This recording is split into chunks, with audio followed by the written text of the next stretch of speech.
The First of Samuel. Chapter 1. Now there was a man of Ramathaim Zophim of the mountainous region of Ephraim, whose name was Elkanah, the son of Jeroham, the son of Elihu, the son of Tohu, the son of Zuph, an Ephraimite. He had 2 wives. One was named Hannah, and the other was named Peninnah. Peninnah had children, but Hannah had no children. That man went up from his city year after year to worship and to sacrifice to Jehovah of armies in Shiloh. That is where the 2 sons of Eli, Hophni and Phinehas, served as priests to Jehovah. One day, when Elkanah offered a sacrifice, he gave portions to his wife Peninnah, as well as to all her sons and her daughters. But to Hannah he gave a special portion, because Hannah was the one he loved. But Jehovah had not given her children. Moreover, her rival wife taunted her relentlessly in order to upset her, because Jehovah had not given her children. That is what she would do year after year. Whenever Hannah went up to the house of Jehovah, her rival would taunt her so much that she would weep and not eat. But her husband Elkanah said to her, "Hannah, why do you weep? And why do you not eat? And why are you so sad? Am I not better to you than 10 sons?" Then Hannah got up, after they had finished eating and drinking in Shiloh. At the time, Eli the priest was sitting on the seat by the doorpost of the temple of Jehovah. Hannah was extremely bitter, and she began to pray to Jehovah and to weep uncontrollably. And she made this vow: O Jehovah of armies, if you look upon the affliction of your servant and remember me, and you do not forget your servant, and give to your servant a male child, I will give him to Jehovah all the days of his life, and no razor will touch his head. While she prayed for a long time before Jehovah, Eli was watching her mouth. Hannah was speaking in her heart, only her lips were trembling, but her voice was not heard. So Eli thought she was drunk. Eli said to her, "How long will you stay drunk? Stop drinking your wine." At this Hannah answered, No, my lord, I am a woman under great stress. I have not drunk wine or anything alcoholic, but I am pouring out my soul before Jehovah. Do not take your servant for a worthless woman, for I have been speaking until now out of my great anguish and distress. Then Eli answered, Go in peace, and may the God of Israel grant your petition that you have asked of him. To this she said, Let your servant find favor in your eyes. And the woman went on her way and ate, and her face was no longer downcast. Then they got up early in the morning and bowed before Jehovah, after which they returned to their house in Ramah. Elkanah had sexual relations with his wife Hannah, and Jehovah gave attention to her. Within a year Hannah became pregnant and gave birth to a son, and named him Samuel, because, as she said, It is from Jehovah that I have asked him.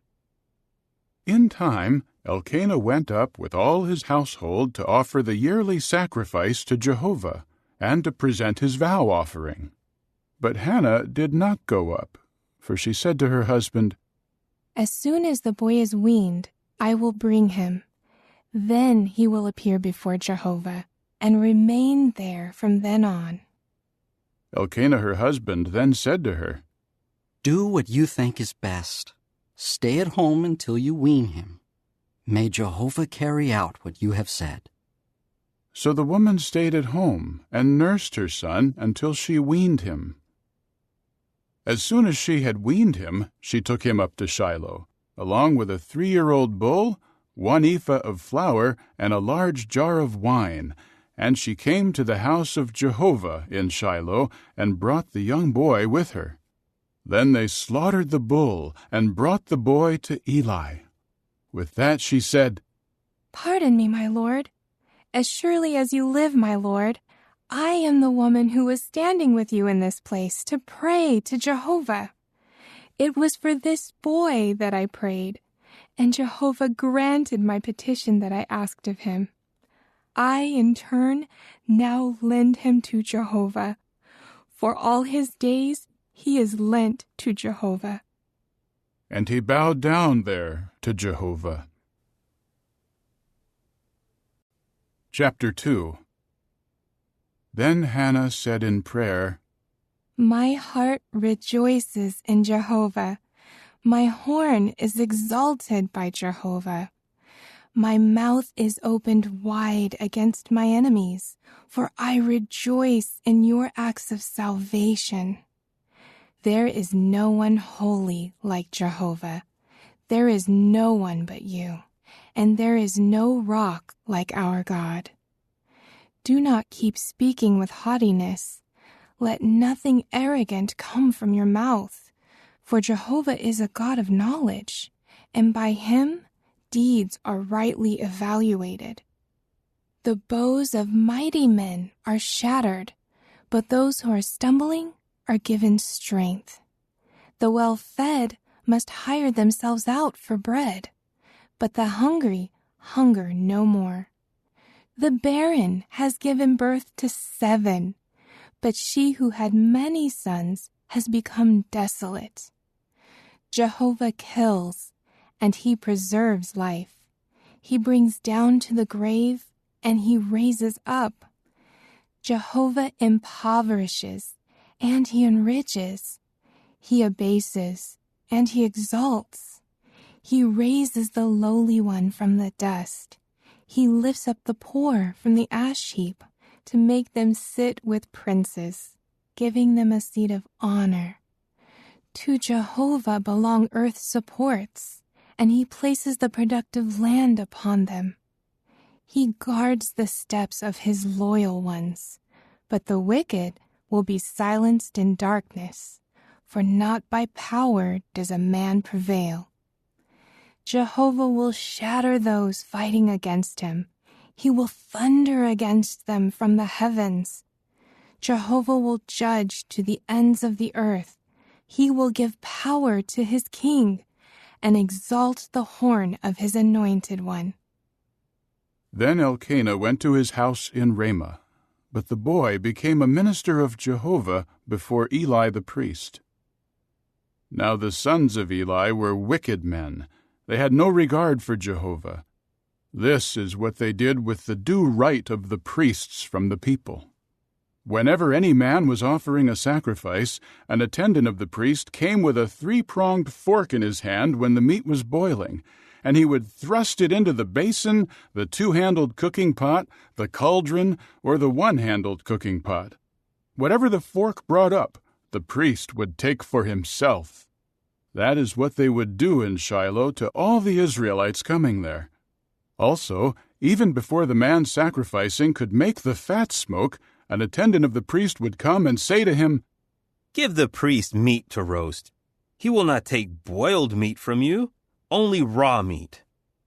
When the man would say to him, "Let them first be sure to make the fat smoke, then take for yourself whatever you desire," he would say, "No, give it to me now. If not, I will take it by force." Thus the sin of the attendants came to be very great before Jehovah, for the men treated the offering of Jehovah with disrespect. Now Samuel was ministering before Jehovah, wearing a linen ephod, though he was just a boy.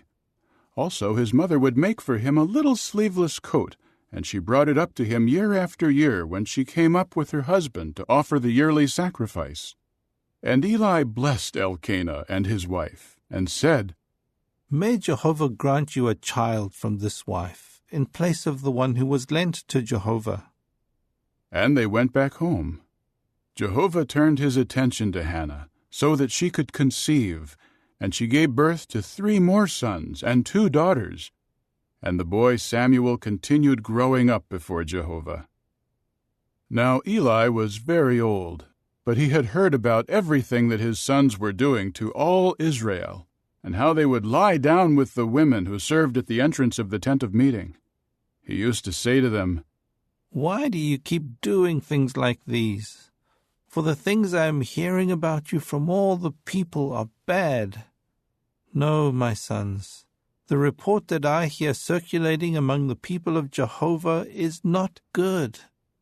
If a man should sin against another man, someone may appeal to Jehovah for him.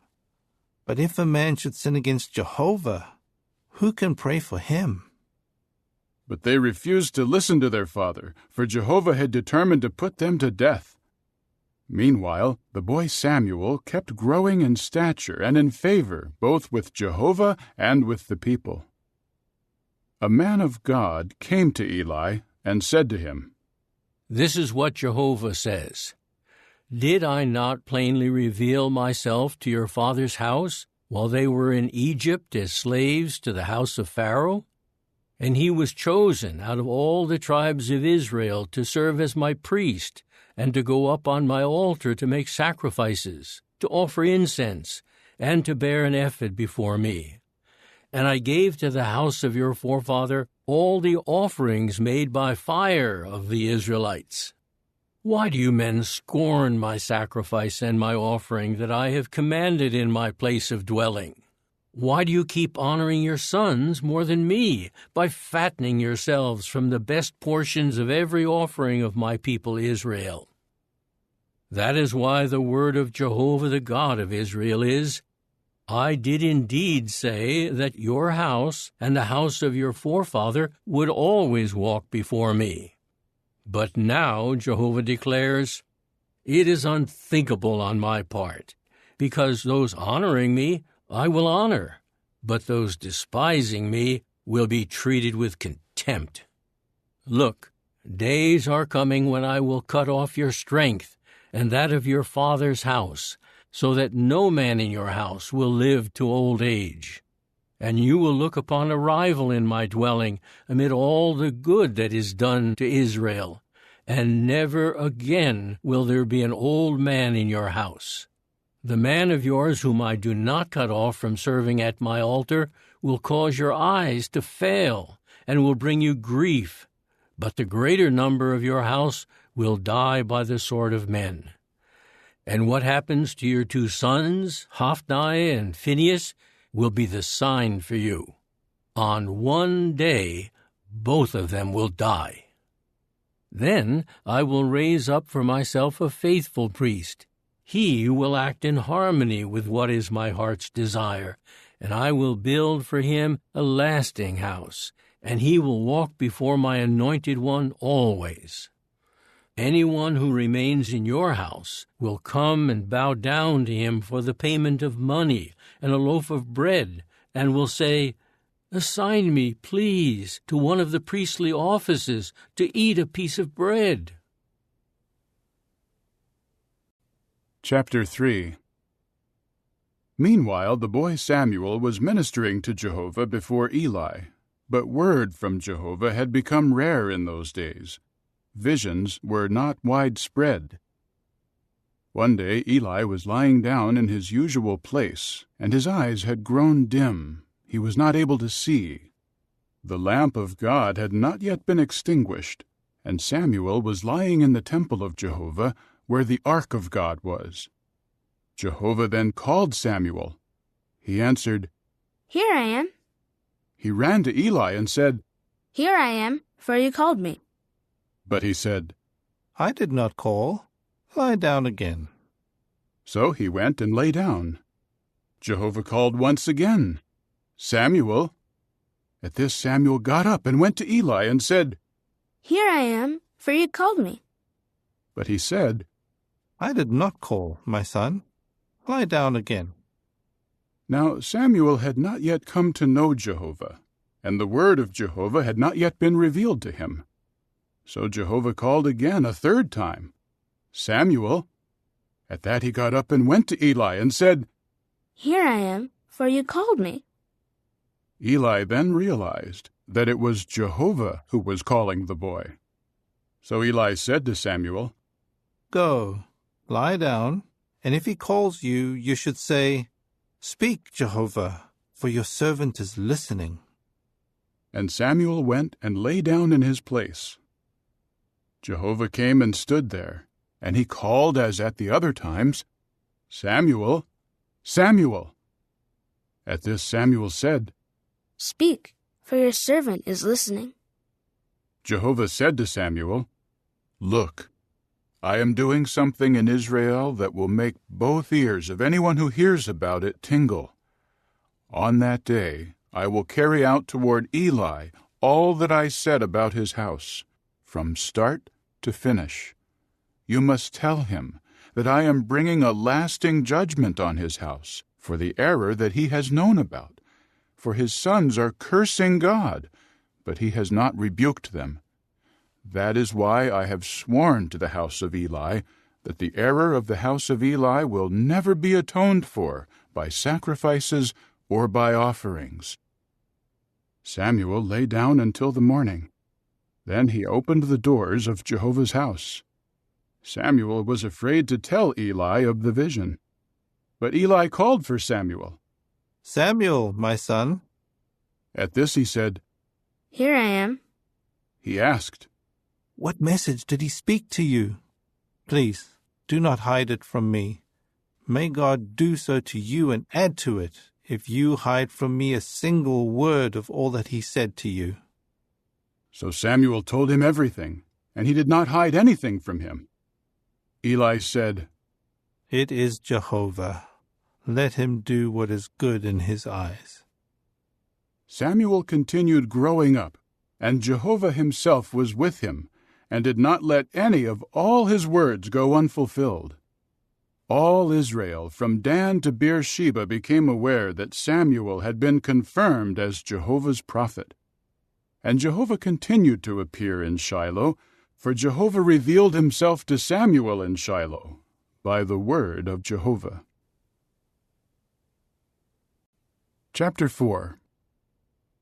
And the word of Samuel went out to all Israel. Then Israel went out to meet the Philistines in battle. They camped beside Ebenezer, and the Philistines were encamped at Aphek. The Philistines drew up in battle formation to meet Israel. But the battle went badly, and Israel was defeated by the Philistines, who struck down about 4,000 men from the battle line in the field. When the people returned to the camp, the elders of Israel said, Why did Jehovah allow us to be defeated today by the Philistines? Let us take the ark of Jehovah's covenant with us from Shiloh, so that it may be with us and save us from the hand of our enemies. So the people sent men to Shiloh, and they carried from there the ark of the covenant of Jehovah of armies, who sits enthroned above the cherubs. The two sons of Eli, Hophni and Phinehas, were also there with the ark of the covenant of the true God. As soon as the ark of the covenant of Jehovah came into the camp, all the Israelites broke out into loud shouting, so that the earth shook. When the Philistines heard the sound of the shouting, they said, Why is there such loud shouting in the camp of the Hebrews? Finally they learned that the ark of Jehovah had come into the camp. The Philistines became afraid, for they said, God has come into the camp. So they said, Too bad for us, for nothing like this has ever happened before. Too bad for us. Who will save us from the hand of this majestic God? This is the God who struck Egypt with every sort of slaughter in the wilderness. Be courageous and act like men, you Philistines, so that you may not serve the Hebrews just as they have served you. Act like men and fight. So the Philistines fought, and Israel was defeated, and each one fled to his tent. The slaughter was very great. On Israel's side, 30,000 foot soldiers fell. Moreover, the ark of God was captured, and the two sons of Eli, Hophni and Phinehas, died. A man of Benjamin ran from the battle line and arrived at Shiloh on that day with his garments ripped apart and dirt on his head. When the man arrived, Eli was sitting on the seat by the roadside watching, because his heart was trembling over the ark of the true God. The man went into the city to report the news, and the whole city began crying out. When Eli heard the sound of the outcry, he asked, "What does the sound of this turmoil mean?" The same man hurried in and reported the news to Eli. Now Eli was 98 years old, and his eyes stared straight ahead, and he could not see. Then the man said to Eli, I am the one who came from the battle line. Just today I fled from the battle line. At this he asked, "What happened, my son?" So the bearer of the news related, Israel has fled from the Philistines, and there was a great defeat among the people. Also your own 2 sons, Hophni and Phinehas, have died, and the ark of the true God has been captured. At the moment he mentioned the ark of the true God, Eli fell backward from his seat beside the gate, and his neck was broken, and he died, for he was old and heavy. He had judged Israel for 40 years.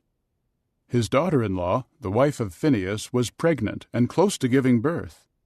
When she heard the report that the ark of the true God had been captured, and that her father-in-law and her husband had died, she doubled over and unexpectedly went into labor and gave birth. As she was dying, the women standing by her said, Do not be afraid, for you have given birth to a son. She did not answer, and did not pay attention to it, but she named the boy Ichabod, saying, Glory has gone away from Israel into exile. Referring to the capture of the ark of the true God, and what happened to her father-in-law and her husband. She said, Glory has gone away from Israel into exile, because the ark of the true God has been captured. Chapter 5. When the Philistines captured the ark of the true God, they brought it from Ebenezer to Ashdod. The Philistines took the ark of the true God and brought it into the house of Dagon, and set it beside Dagon. When the Ashdodites got up early the next day, there was Dagon, fallen face down on the ground before the ark of Jehovah. So they took Dagon and returned him to his place. When they got up early in the morning on the following day, there was Dagon, fallen face down on the ground before the ark of Jehovah. The head of Dagon and the palms of both his hands were cut off, and were lying on the threshold. Only the fish part had been left intact. That is why to this day the priests of Dagon and all those who enter the house of Dagon do not walk on the threshold of Dagon in Ashdod. The hand of Jehovah was heavy against the Ashdodites, and he devastated them by striking Ashdod and its territories with piles. When the men of Ashdod saw what was happening, they said, Do not let the ark of the God of Israel remain with us, for his hand has dealt harshly with us and our god Dagon. So they sent for and gathered all the lords of the Philistines, and asked them, What should we do with the ark of the God of Israel? They replied, Let the ark of the God of Israel be moved to Gath. So they moved the ark of the God of Israel there.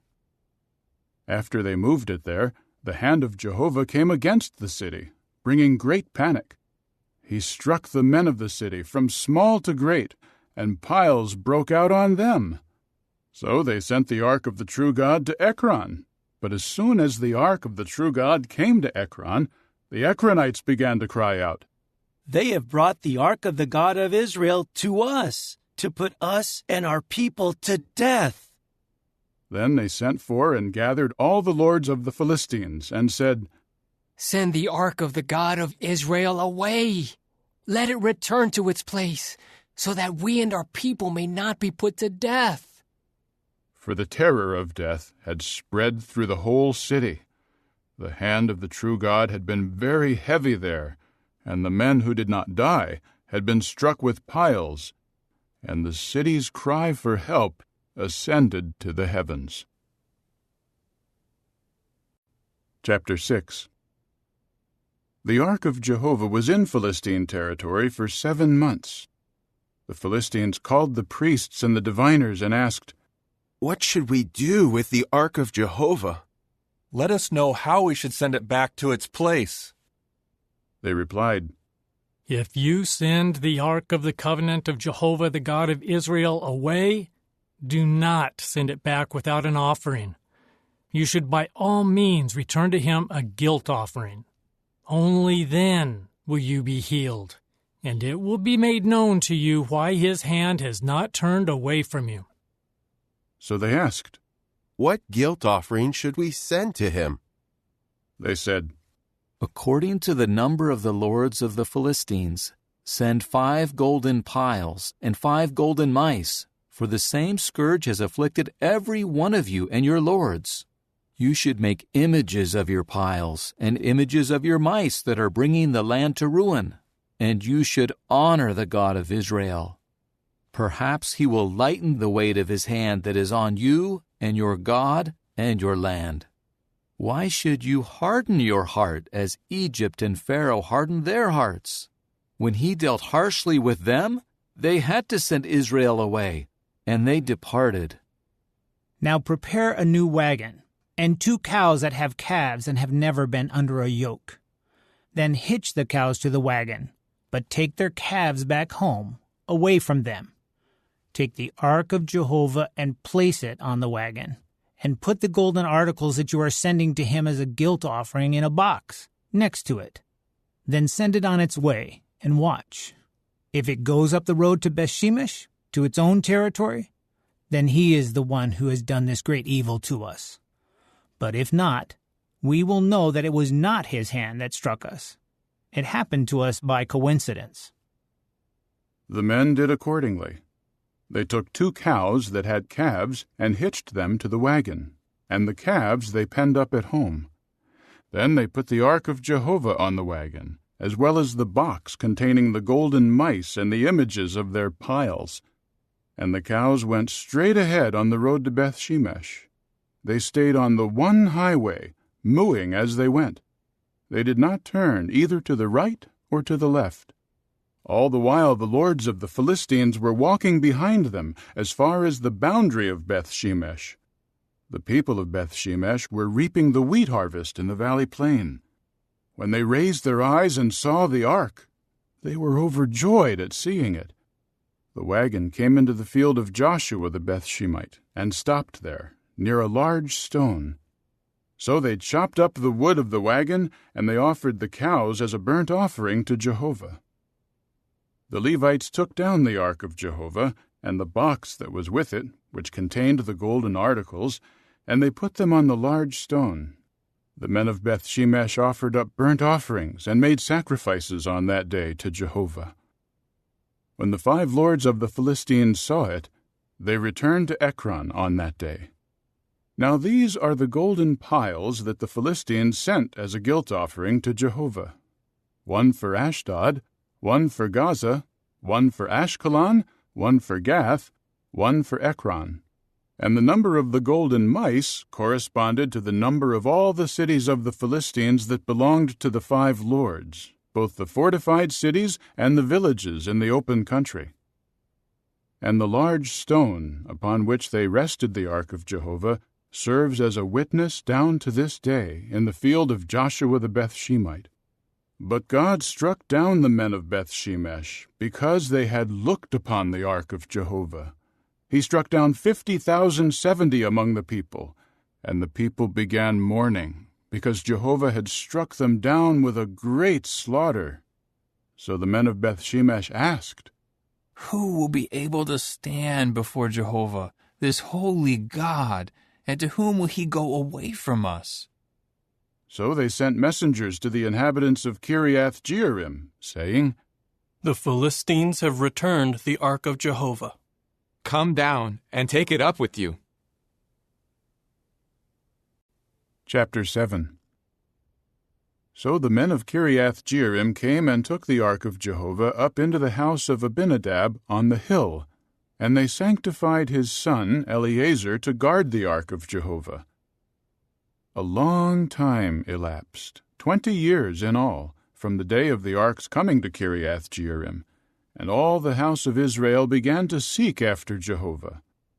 Samuel then said to all the house of Israel, "If you are returning to Jehovah with all your heart, put away the foreign gods and the Ashtoreth images from among you, and direct your heart unswervingly to Jehovah, and serve only him, and he will rescue you from the hand of the Philistines." At that, the Israelites got rid of the Baals and the Ashtoreth images and served only Jehovah.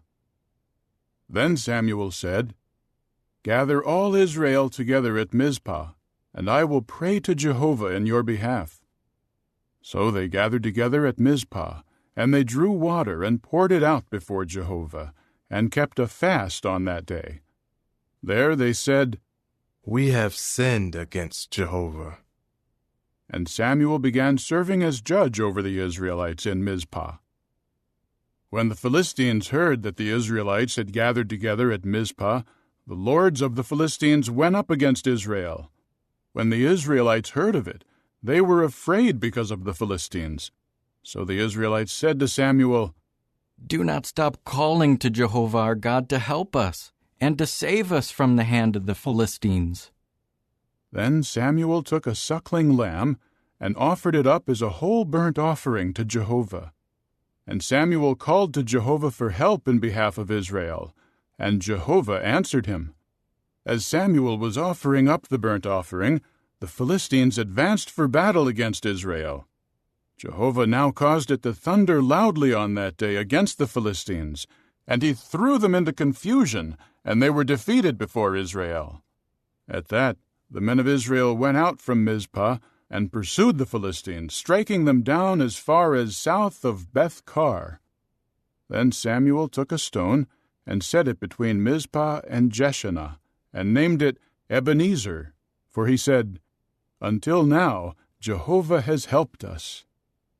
Thus the Philistines were subdued, and they did not come again into the territory of Israel.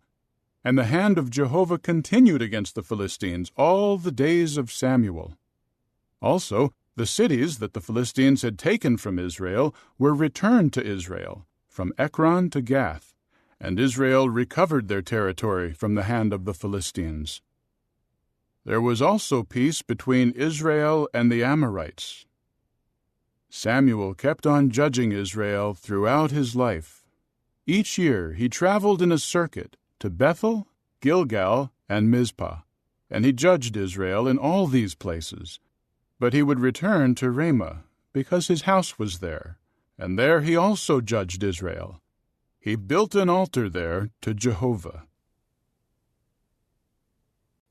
Chapter 8. When Samuel had grown old, he appointed his sons as judges for Israel. The name of his firstborn son was Joel, and the name of his second, Abijah. They were judges in Beersheba. But his sons did not walk in his ways. They were inclined to pursue dishonest profit, they accepted bribes, and they perverted justice. In time, all the elders of Israel gathered together and came to Samuel at Ramah. They said to him, "Look, you have grown old, but your sons are not walking in your ways. Now appoint for us a king to judge us, like all the other nations." But it displeased Samuel when they said, "Give us a king to judge us." Then Samuel prayed to Jehovah, and Jehovah said to Samuel, "Listen to everything the people say to you, for it is not you whom they have rejected, but it is I whom they have rejected as their king. They are doing just as they have done from the day I brought them up out of Egypt until this day. They keep forsaking me and serving other gods, and that is what they are doing to you. Now listen to them. However, you should solemnly warn them. Tell them what the king who rules over them will have the right to demand." So Samuel told the people who were asking him for a king all the words of Jehovah.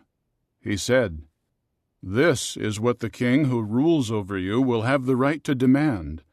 He will take your sons and put them in his chariots and make them his horsemen, and some will have to run before his chariots. And he will appoint for himself chiefs over thousands and chiefs over 50s, and some will do his plowing, reap his harvest, and make his weapons of war and equipment for his chariots. He will take your daughters to be ointment mixers, cooks, and bakers. He will take the best of your fields, your vineyards, and your olive groves, and he will give them to his servants. He will take the 10th of your grain fields and your vineyards, and he will give it to his court officials and his servants. And he will take your male and female servants, your best herds, and your donkeys, and he will use them for his work. He will take the 10th of your flocks, and you will become his servants. The day will come when you will cry out because of the king you have chosen for yourselves, but Jehovah will not answer you in that day."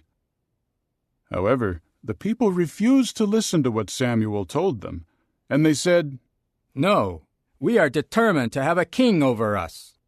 Then we will be like all the other nations, and our king will judge us and lead us and fight our battles. After Samuel heard all the words of the people, he repeated them in the hearing of Jehovah. Jehovah said to Samuel, "Listen to them, and appoint a king to reign over them." Samuel then said to the men of Israel, "Each of you should return to his city." Chapter 9. There was a man of Benjamin named Kish, the son of Abiel, the son of Zeror, son of Bechorath, son of Athiah, a Benjaminite and a very wealthy man. He had a son named Saul, who was young and handsome. There was no man among the Israelites more handsome than he, and he stood head and shoulders taller than all the people. When the donkeys belonging to Saul's father Kish got lost, Kish said to his son Saul, "Please take with you one of the attendants and go look for the donkeys." They passed through the mountainous region of Ephraim and through the land of Shalishah, and they did not find them. They traveled through the land of Shaalim, but the donkeys were not there. They passed through the entire land of the Benjaminites, and they did not find them. They came into the land of Zuph, and Saul said to his attendant who was with him, "Come, let us return, so that my father does not start worrying about us rather than the donkeys." But the attendant replied, "Look, there is a man of God in this city, a man who is held in honor. All that he says is sure to come true. Let us go there now. Perhaps he can tell us which way to go." At this Saul said to his attendant, "If we go, what can we take to the man? There is no bread in our bags. There is nothing to take as a gift to the man of the true God. What do we have?" So the attendant answered Saul again, "Look, there is a quarter of a shekel of silver in my hand. I will give it to the man of the true God, and he will tell us which way to go." In former times in Israel, this was what a man would say when going to seek God. "Come, and let us go to the seer." For the prophet of today used to be called a seer in former times. Then Saul said to his attendant, "What you said is good. Let us go." So they went to the city where the man of the true God was. While they were going up the ascent to the city, they met girls going out to draw water. So they said to them, "Is the seer in this place?" They answered, "He is. Look, he is just ahead of you. Hurry now, for today he has come to the city, because the people are making a sacrifice today on the high place." As soon as you come into the city, you will find him before he goes up to the high place to eat. The people will not eat until he comes, for he is the one who blesses the sacrifice. Once that is done, those who are invited may eat. So now go up right away, and you will find him." So they went up to the city. As they were coming into the middle of the city, there was Samuel coming out to meet them, to go up to the high place. The day before Saul came, Jehovah had told Samuel, "Tomorrow, about this time, I will send to you a man from the land of Benjamin. You must anoint him as leader over my people Israel, and he will save my people from the hand of the Philistines. For I have seen the affliction of my people, and their outcry has reached me, When Samuel saw Saul, Jehovah told him, "Here is the man of whom I said to you, 'This is the one who will govern my people.'" Then Saul approached Samuel in the middle of the gate and said, "Tell me, please, where is the house of the seer?" Samuel answered Saul, "I am the seer. Go up ahead of me to the high place, and you will eat with me today.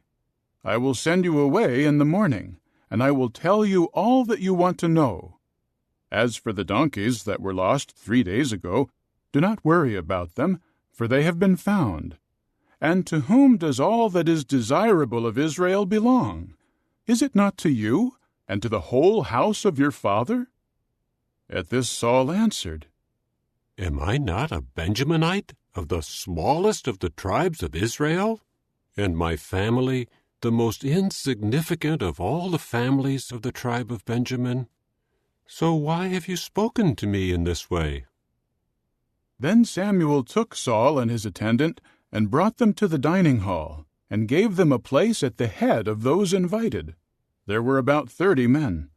Samuel said to the cook, "Bring the portion that I gave you and told you, set it aside." At that the cook lifted up the leg and what was on it, and set it before Saul. And Samuel said, "What has been reserved has been set before you. Eat, because they have reserved it for you for this occasion. For I told them, I invited guests." So Saul ate with Samuel on that day. Then they went down from the high place to the city, and he continued to speak with Saul on the housetop. They rose early, and at daybreak Samuel called to Saul on the housetop, saying, "Get ready, so that I may send you away." So Saul got ready, and both he and Samuel went outside. While they were descending toward the outskirts of the city, Samuel said to Saul, "Tell the attendant to go on ahead of us." So he went on ahead. "But you, stand still now, so that I may let you hear the word of God." Chapter 10. Samuel then took the flask of oil and poured it out on Saul's head. He kissed him and said, "Has not Jehovah anointed you as a leader over his inheritance? When you leave me today, you will find 2 men near the tomb of Rachel in the territory of Benjamin at Zelzah, and they will say to you, 'The donkeys that you went to look for have been found, but now your father has forgotten about the donkeys and is worried about you. He is saying, "What should I do about my son?" Go on from there until you come to the big tree of Tabor, where you will meet 3 men going up to the true God at Bethel, one carrying 3 young goats, one carrying 3 loaves of bread, and one carrying a large jar of wine. They will ask about your welfare and give you 2 loaves, and you must accept the loaves from them. After that, you will come to the hill of the true God, where there is a garrison of the Philistines. When you come to the city, you will meet a group of prophets coming down from the high place, and a stringed instrument and tambourine and flute and harp will be played ahead of them while they are prophesying. The Spirit of Jehovah will empower you, and you will prophesy along with them, and be changed into a different person. When these signs have taken place, do whatever your hand finds possible, because the true God is with you. Then go down ahead of me to Gilgal, and I will go down to you there to offer up burnt sacrifices and communion sacrifices. You should wait for 7 days until I come to you. Then I will let you know what you should do." As soon as Saul turned around to leave Samuel, God began changing his heart to be like that of someone else. And all these signs came true on that day. So they went from there to the hill, and a group of prophets met him. At once the Spirit of God empowered him, and he began to prophesy among them. When all those who previously knew him saw him prophesying with the prophets, they said to one another, "What has happened to the son of Kish? Is Saul also among the prophets?" Then a man from there said, "But who is their father?" So it became a saying, "Is Saul also among the prophets?" When he finished prophesying, he came to the high place. The brother of Saul's father later said to him and to his attendant, "Where did you go?" At that he said, "To look for the donkeys. But we saw that they were not there, so we went to Samuel." Saul's uncle asked, "Please tell me, what did Samuel say to you?" Saul replied to his uncle, "He told us that the donkeys had already been found." But Saul did not tell him what Samuel said about the matter of the kingship. Samuel then called the people together to Jehovah at Mizpah, and said to the Israelites, "This is what Jehovah the God of Israel says. It was I who brought Israel up out of Egypt, and who rescued you from the hand of Egypt and from the hand of all the kingdoms that were oppressing you. But today you have rejected your God, who was your Savior out of all your evils and distresses, and you said, 'No, you should appoint a king over us.' Now take your stand before Jehovah, by your tribes and by your thousands." So Samuel had all the tribes of Israel draw near, and the tribe of Benjamin was selected. Then he had the tribe of Benjamin draw near by its families, and the family of the Matrites was selected. Finally, Saul, the son of Kish, was selected. But when they went to look for him, he was nowhere to be found. So they inquired of Jehovah, "Has the man come here yet?" Jehovah answered, "There he is, hiding himself among the luggage." So they ran and brought him from there. When he stood in the middle of the people, he was head and shoulders taller than all the other people. Samuel said to all the people, "Do you see the one whom Jehovah has chosen, that there is none like him among all the people?" And all the people began to shout, "Long live the king!" Samuel spoke to the people about the rightful due of kings, and wrote it in a book, and deposited it before Jehovah. Then Samuel sent all the people away, every one to his house. Saul also went to his home in Gibeah, accompanied by the warriors whose hearts Jehovah had touched. But some worthless men said, "How will this one save us?" So they despised him, and they did not bring any gift to him, but he said nothing about it. Chapter 11. Then Nahash the Ammonite came up and camped against Jabesh in Gilead. All the men of Jabesh said to Nahash, "Make a covenant with us, and we will serve you." Nahash the Ammonite said to them, "I will make it with you on this condition, that all your right eyes be bored out. I will do this to humiliate all Israel." The elders of Jabesh replied to him, "Give us 7 days' time so that we can send messengers into all the territory of Israel. Then, if there is no one to rescue us, we will surrender to you." In time the messengers came to Gibeah of Saul, and spoke these words in the hearing of the people, and all the people wept at the top of their voice. But Saul was coming from the field behind the herd, and Saul said, "What is the matter with the people? Why are they weeping?" So they related to him the words of the men of Jabesh. The Spirit of God empowered Saul when he heard these words, and he burned with anger. So he took a pair of bulls and cut them into pieces, and he sent these into all the territory of Israel by the hand of the messengers, who said, "Whoever does not follow Saul and Samuel should expect this to be done to his cattle." And the fear of Jehovah fell upon the people, so that they came out with one accord. Then he counted them in Bezek, and there were 300,000 Israelites and 30,000 men of Judah. They now said to the messengers who had come, "This is what you should say to the men of Jabesh and Gilead. Tomorrow, when the sun gets hot, you will be saved." With that the messengers came and told the men of Jabesh, and they were overjoyed. So the men of Jabesh said, "Tomorrow we will surrender to you, and you may do to us whatever seems good to you." On the next day, Saul divided the people into 3 bands, And they made their way into the middle of the camp during the morning watch, and struck down the Ammonites until the day grew hot.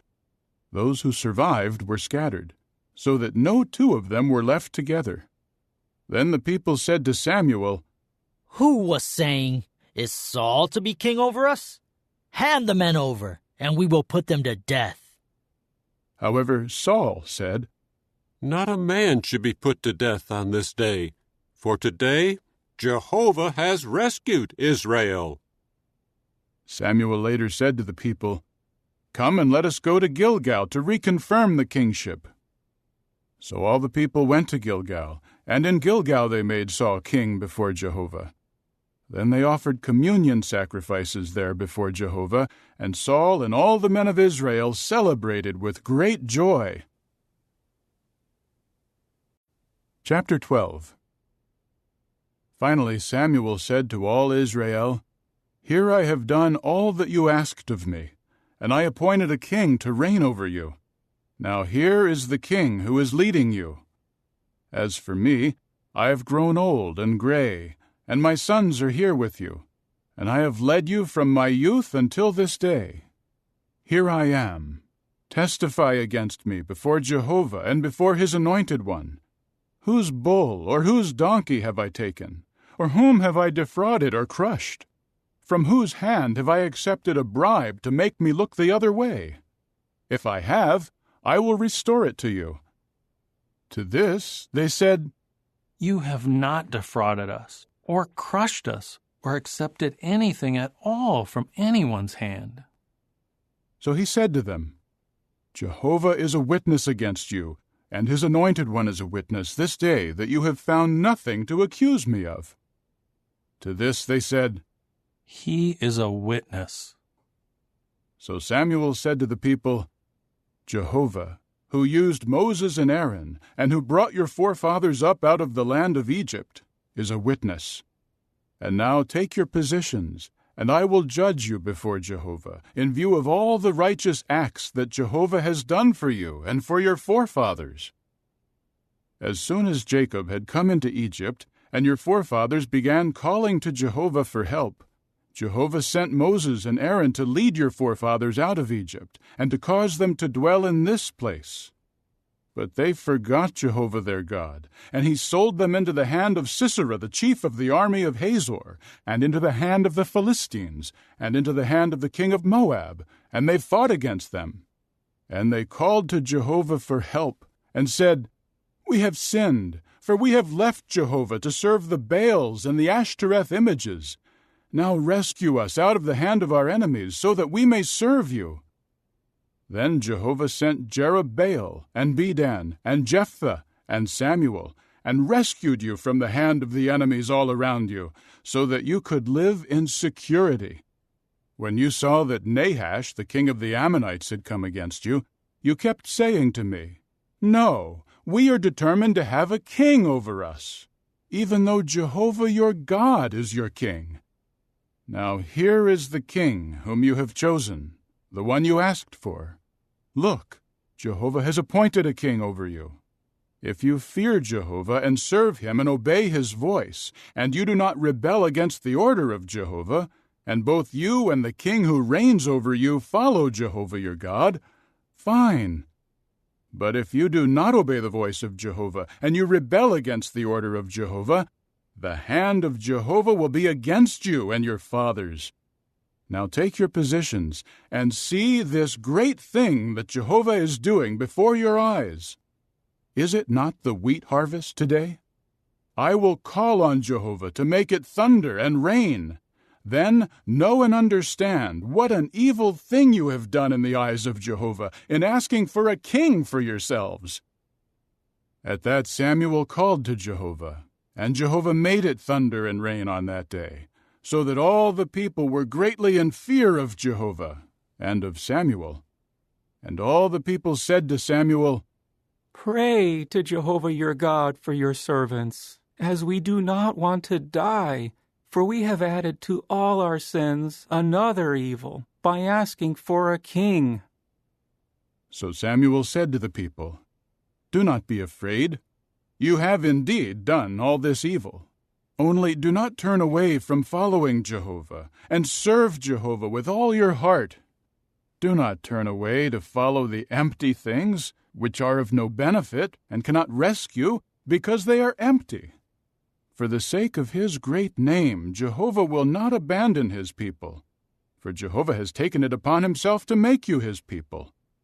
As for me, it is unthinkable for me to sin against Jehovah by ceasing to pray in your behalf, and I will continue to instruct you in the good and right way.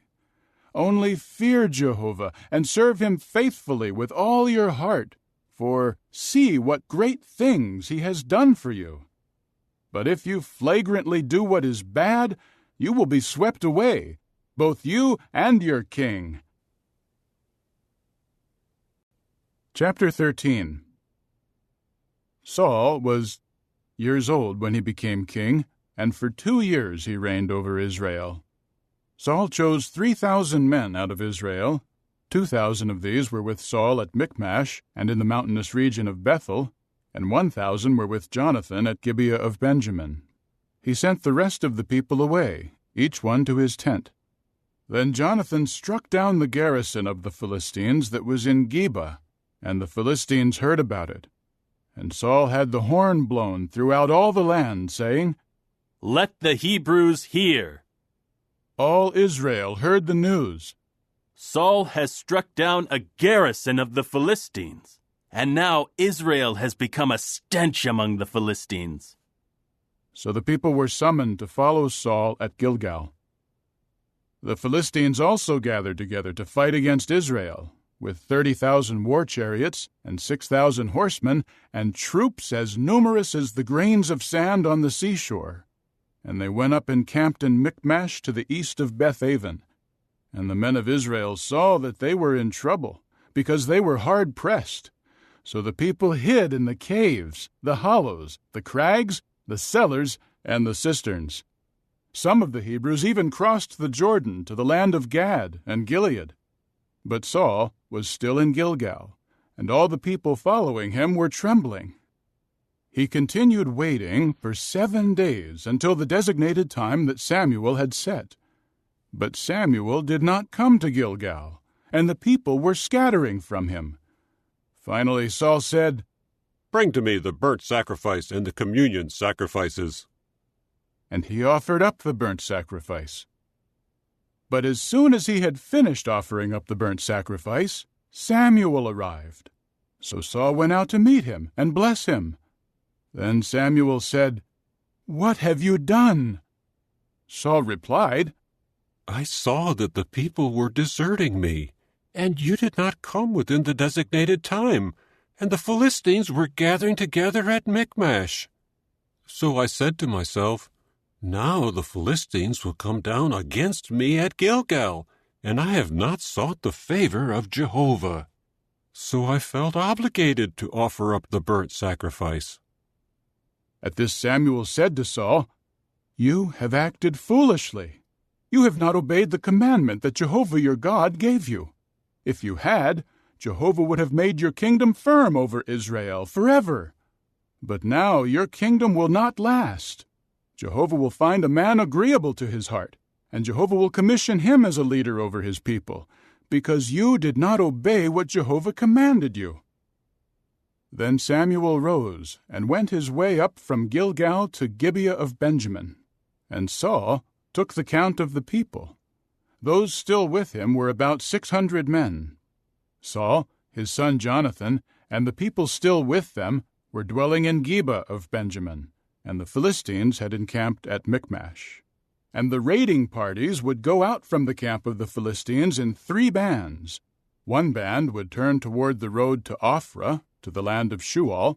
Another band would turn toward the road of Beth-horon, and the third band would turn toward the road leading to the boundary that overlooks the valley of Zeboim, toward the wilderness. Now there was not a metal worker to be found in all the land of Israel, because the Philistines had said, "So that the Hebrews may not make a sword or a spear." And all the Israelites had to go down to the Philistines to get their plowshares, mattocks, axes, or sickles sharpened. The price for sharpening was a pim for the plowshares, for the mattocks, for the three-toothed instruments, for the axes, and for fixing fast the ox goad. And on the day of battle, not a sword or a spear was found in the hand of any of the people who were with Saul and Jonathan. Only Saul and his son Jonathan had weapons. Now a garrison of the Philistines had gone out to the ravine pass of Michmash. Chapter 14. One day, Jonathan the son of Saul said to the attendant carrying his weapons, "Come, and let us cross over to the Philistine outpost on the other side." But he did not tell his father. Saul was staying on the outskirts of Gibeah under the pomegranate tree in Migron, and there were about 600 men with him. And Ahijah the son of Ahitub, the brother of Ichabod the son of Phinehas, the son of Eli the priest of Jehovah in Shiloh, was carrying the ephod. And the people did not know that Jonathan had gone. Now between the passages that Jonathan was trying to cross over to reach the outpost of the Philistines, there was a tooth-like crag on one side and a tooth-like crag on the other side. The name of the one was Bozez, and the name of the other was Seneh. The one crag was a pillar on the north, facing Michmash, and the other was on the south, facing Geba. So Jonathan said to his armor-bearer, "Come, and let us cross over to the outpost of these uncircumcised men. Perhaps Jehovah will act in our behalf, for nothing can hinder Jehovah from saving by many or by few." At this his armor-bearer said to him, "Do whatever your heart impels you to do. Turn wherever you wish, and I will follow you wherever your heart impels you." Then Jonathan said, "We will cross over to those men and reveal our presence to them. If they say to us, 'Stand still until we come to you,' we will stand where we are and not go up to them. But if they say, 'Come up against us,' we will go up, because Jehovah will give them into our hand. This will be our sign." Then both of them revealed their presence to the outpost of the Philistines. The Philistines said, "Look, the Hebrews are coming out from the holes where they have been hiding." So the men of the outpost said to Jonathan and his armor-bearer, "Come up to us, and we will teach you a lesson." At once Jonathan said to his armor-bearer, "Follow me, for Jehovah will give them into the hand of Israel." And Jonathan climbed up on his hands and feet, and his armor-bearer was behind him. And the Philistines began to fall before Jonathan, and his armor-bearer was putting them to death behind him. In the first attack that Jonathan and his armor-bearer made, they struck down about 20 men within about half the plowing line in an acre of field. Then terror spread in the field camp, and among all the people of the outpost, and even the raiding parties were terrified. The earth began quaking, and a terror from God ensued. Saul's watchmen in Gibeah of Benjamin saw that the turmoil was spreading in every direction. Saul said to the people with him, "Take a count, please, and see who has left us." When they took the count, they saw that Jonathan and his armor-bearer were not there. Saul now said to Ahijah, "Bring the ark of the true God near." For the ark of the true God was with the Israelites at that time. And while Saul was speaking to the priest, the turmoil in the camp of the Philistines was growing greater and greater. Then Saul said to the priest, "Stop what you are doing." So Saul and all the people with him assembled, and went into the battle, where they found that the Philistines had turned their swords against one another, and the confusion was very great. Also, the Hebrews who had previously sided with the Philistines, and who had come up with them into the camp, were going over to Israel under Saul and Jonathan. All the men of Israel who had hidden in the mountainous region of Ephraim heard that the Philistines had fled, and they too joined in pursuing them in the battle. So Jehovah saved Israel on that day, and the battle extended as far as Beth-aven. But the men of Israel were hard pressed on that day, for Saul had put the people under this oath: "Cursed is the man who eats any food before the evening, and until I have taken vengeance on my enemies." So none of the people ate any food. And all the people came into the forest, and there was honey on the ground. When the people came into the forest, they saw the honey dripping, but no one would put his hand to his mouth, because they feared the oath. But Jonathan had not heard his father put the people under an oath, so he stretched out the tip of the staff that was in his hand and dipped it into the honeycomb. When he drew his hand back to his mouth, his eyes brightened. At this, one of the people said, "Your father put the people under a strict oath, saying, 'Cursed is the man who eats food today.' That is why the people are so tired." However, Jonathan said, "My father has brought great trouble on the land. Look at how my eyes brightened because I tasted this little bit of honey. How much better if the people had eaten freely today from the spoil of their enemies that they found, for then the slaughter of the Philistines would have been even greater."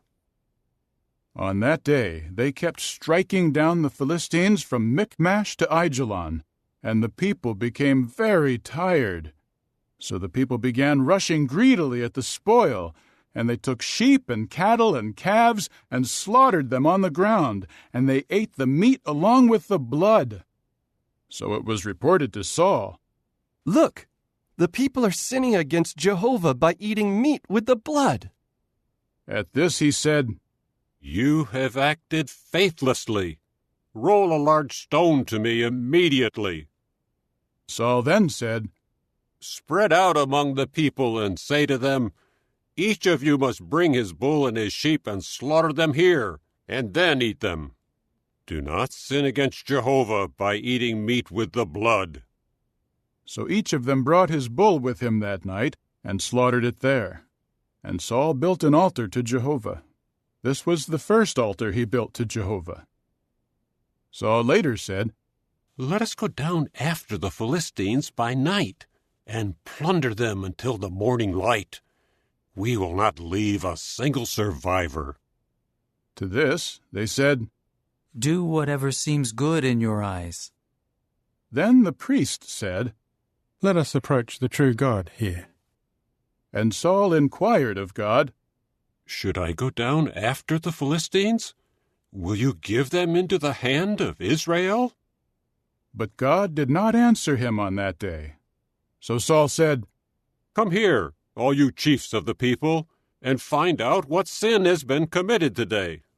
For as surely as Jehovah is alive, who rescued Israel, even if it turns out to be Jonathan my son, he must die." But none of the people would answer him. Then he said to all Israel, "You will be on one side, and my son Jonathan and I will be on the other side." At this the people said to Saul, "Do whatever seems good in your eyes." Saul then said to Jehovah, "O God of Israel, answer with the Thummim." Then Jonathan and Saul were selected, and the people went free. Saul now said, "Cast lots to decide between me and my son Jonathan." And Jonathan was selected. Then Saul said to Jonathan, "Tell me, what have you done?"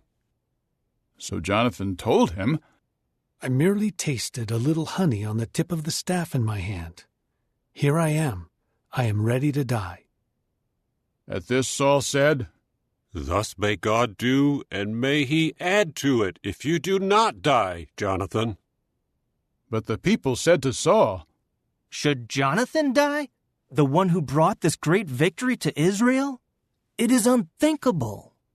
"As surely as Jehovah is alive, not even a single hair of his head should fall to the ground, for it was with God that he acted this day."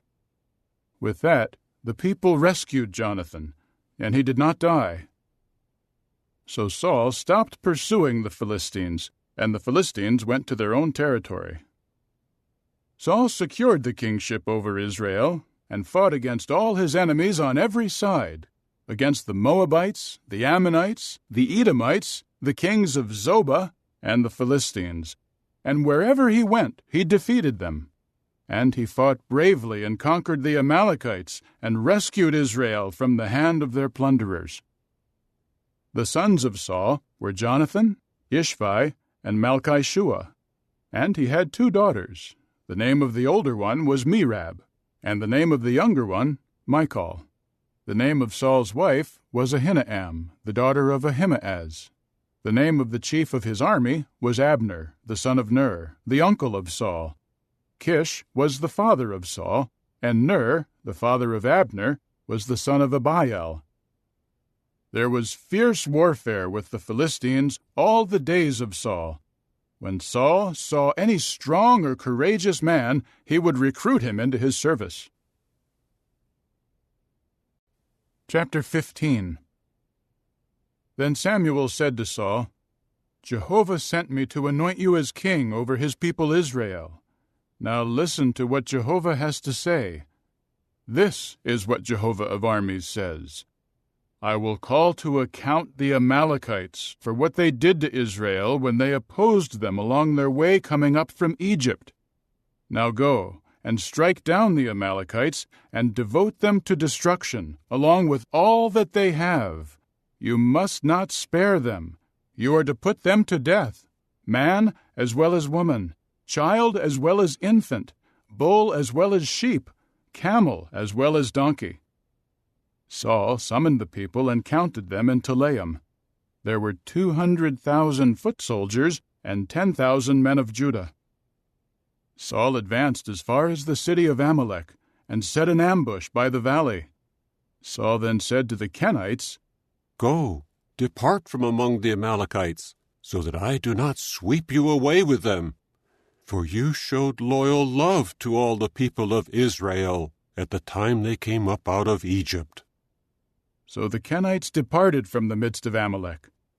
After that Saul struck down the Amalekites from Havilah as far as Shur, which is next to Egypt. He caught Agag, the king of Amalek, alive, but all the other people he devoted to destruction with the sword. However, Saul and the people spared Agag, and the best of the flock, the herd, the fattened animals, the rams, and all that was good. They did not want to devote them to destruction.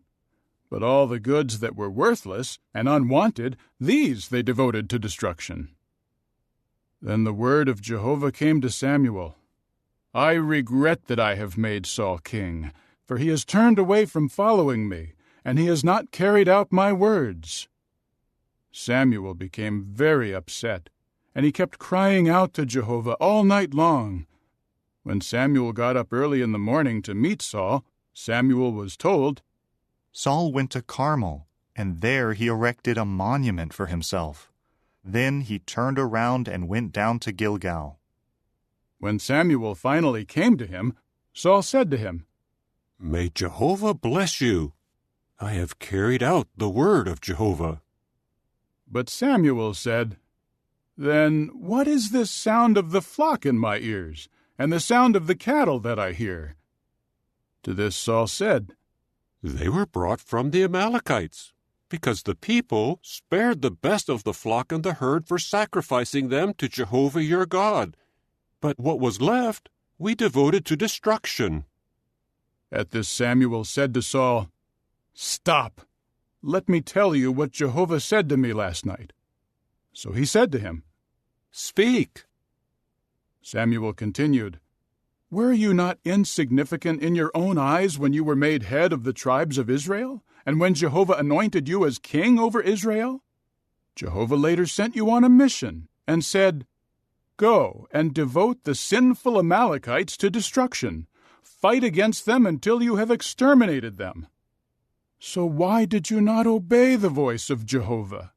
Instead, you rushed greedily toward the spoil and did what was bad in the eyes of Jehovah." However, Saul said to Samuel, "But I have obeyed the voice of Jehovah. I went on the mission to which Jehovah sent me, and I brought back Agag the king of Amalek, and I devoted the Amalekites to destruction. But the people took sheep and cattle from the spoil, the best of what was devoted to destruction, to sacrifice to Jehovah your God at Gilgal." Samuel then said, "Does Jehovah take as much pleasure in burnt offerings and sacrifices as in obeying the voice of Jehovah? Look, To obey is better than a sacrifice, and to pay attention than the fat of rams. For rebelliousness is the same as the sin of divination, and pushing ahead presumptuously the same as using magical power and idolatry. Because you have rejected the word of Jehovah, he has rejected you from being king." Then Saul said to Samuel, "I have sinned, for I have overstepped the order of Jehovah in your words, because I feared the people and listened to what they said. And now, please, pardon my sin and return with me, so that I may bow down to Jehovah." But Samuel said to Saul, "I will not return with you, for you have rejected the word of Jehovah, and Jehovah has rejected you from continuing as king over Israel." As Samuel was turning to go, Saul grabbed hold of the hem of his sleeveless coat, but it ripped away. At this Samuel said to him, "Jehovah has ripped away the royal rule of Israel from you today, and he will give it to one of your fellow men who is better than you. Moreover, the excellency of Israel will not prove false or change his mind, for he is not a mere man that he should change his mind." At this he said, "I have sinned, but honor me, please, in front of the elders of my people and in front of Israel. Return with me, and I will bow down to Jehovah your God." So Samuel returned behind Saul, and Saul bowed down to Jehovah. And Samuel said, "Bring Agag, the king of Amalek, near to me." Then Agag went to him reluctantly, for Agag had been saying to himself, "Surely the threat of death is past." However, Samuel said, "Just as your sword has bereaved women of children, so your mother will be most bereaved among women." With that, Samuel hacked Agag to pieces before Jehovah at Gilgal. Samuel now went to Ramah, and Saul went up to his own house at Gibeah of Saul. Samuel did not see Saul again until the day of his death, for Samuel went into mourning for Saul. And Jehovah regretted that he had made Saul king over Israel. Chapter 16. Jehovah eventually said to Samuel, "How long will you mourn for Saul, now that I have rejected him from ruling as king over Israel? Fill your horn with oil and go. I will send you to Jesse the Bethlehemite, because I have selected from among his sons a king for myself." But Samuel said, "How can I go? When Saul hears about it, he will kill me." Jehovah replied, "Take a young cow with you, and say, 'I have come to sacrifice to Jehovah.' Invite Jesse to the sacrifice. Then I will make known to you what to do. You must anoint for me the one whom I designate to you." Samuel did what Jehovah said. When he came to Bethlehem, the elders of the city were trembling at meeting him, and they said, "Does your coming mean peace?" To this he said, "It means peace. I have come to sacrifice to Jehovah. Sanctify yourselves and come with me to the sacrifice." Then he sanctified Jesse and his sons, after which he summoned them to the sacrifice. As they came in, and he saw Eliab, he said, "Surely here before Jehovah stands his anointed one." But Jehovah said to Samuel, "Do not pay attention to his appearance and how tall he is, for I have rejected him. For the way man sees is not the way God sees, because mere man sees what appears to the eyes, but Jehovah sees into the heart." Then Jesse called Abinadab and had him pass before Samuel. But he said, "Jehovah has not chosen this one either."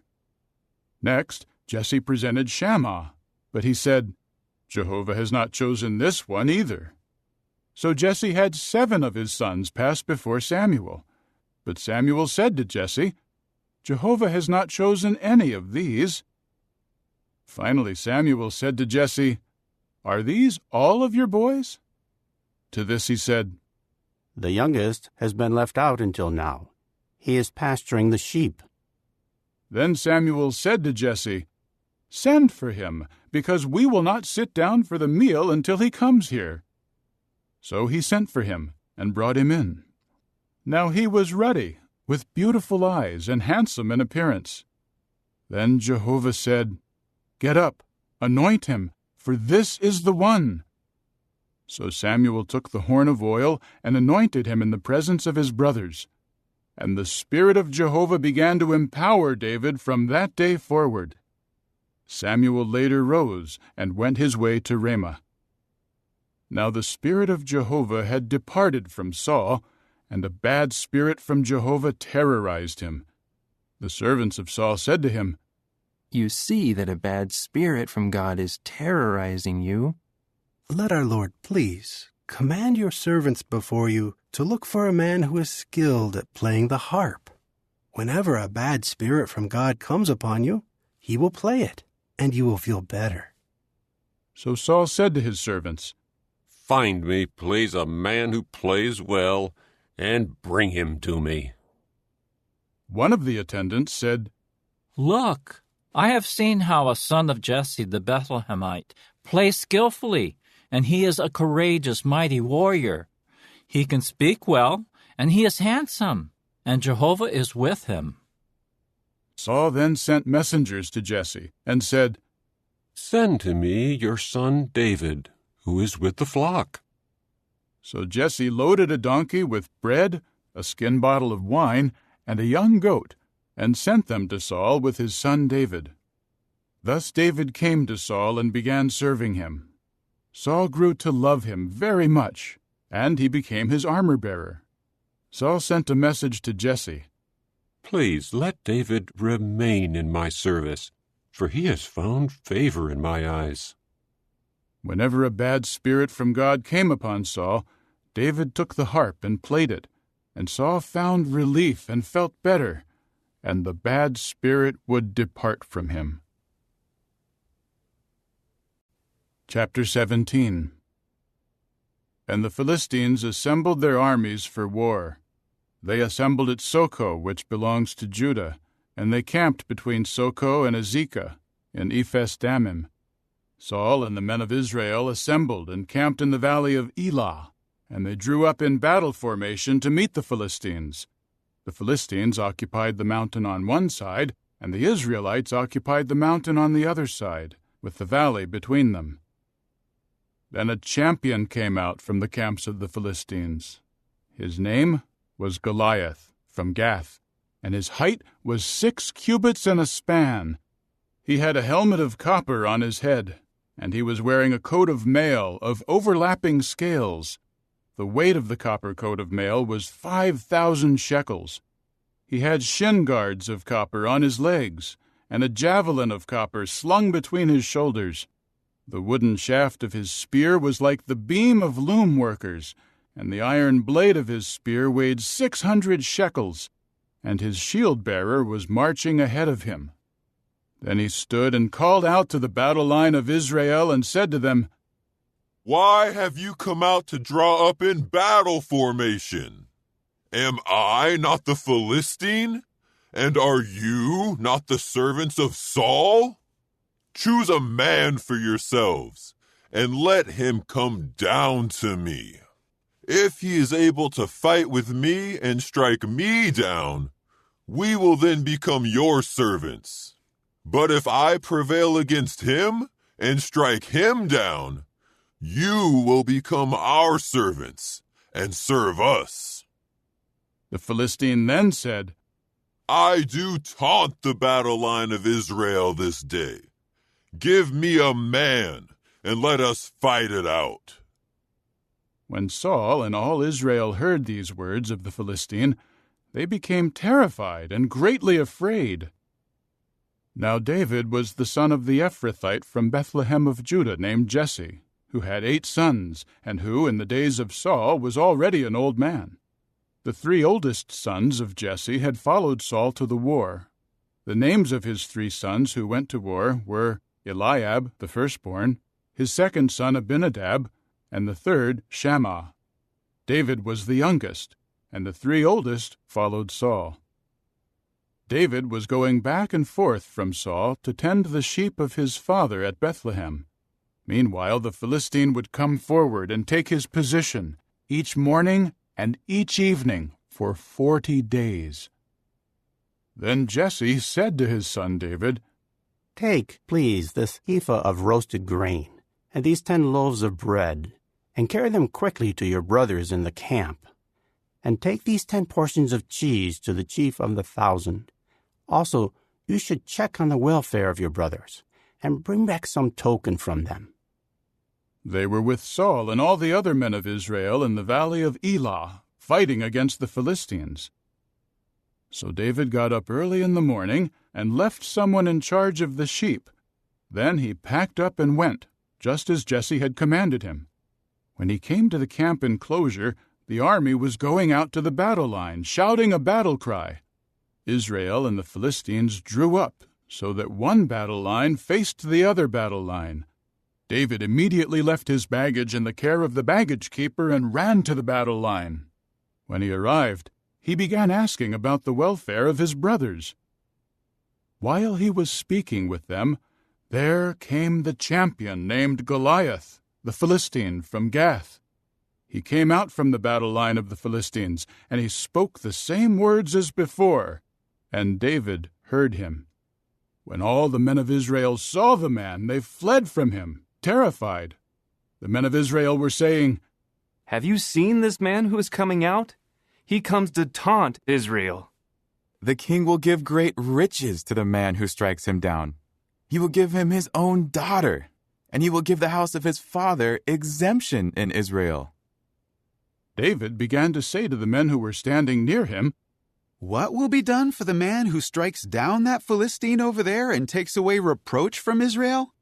For who is this uncircumcised Philistine, that he should taunt the battle line of the living God?" Then the people told him the same thing as before. This is what will be done for the man who strikes him down. When his oldest brother, Eliab, heard him speak to the men, he became angry with David and said, "Why have you come down? And with whom did you leave those few sheep in the wilderness?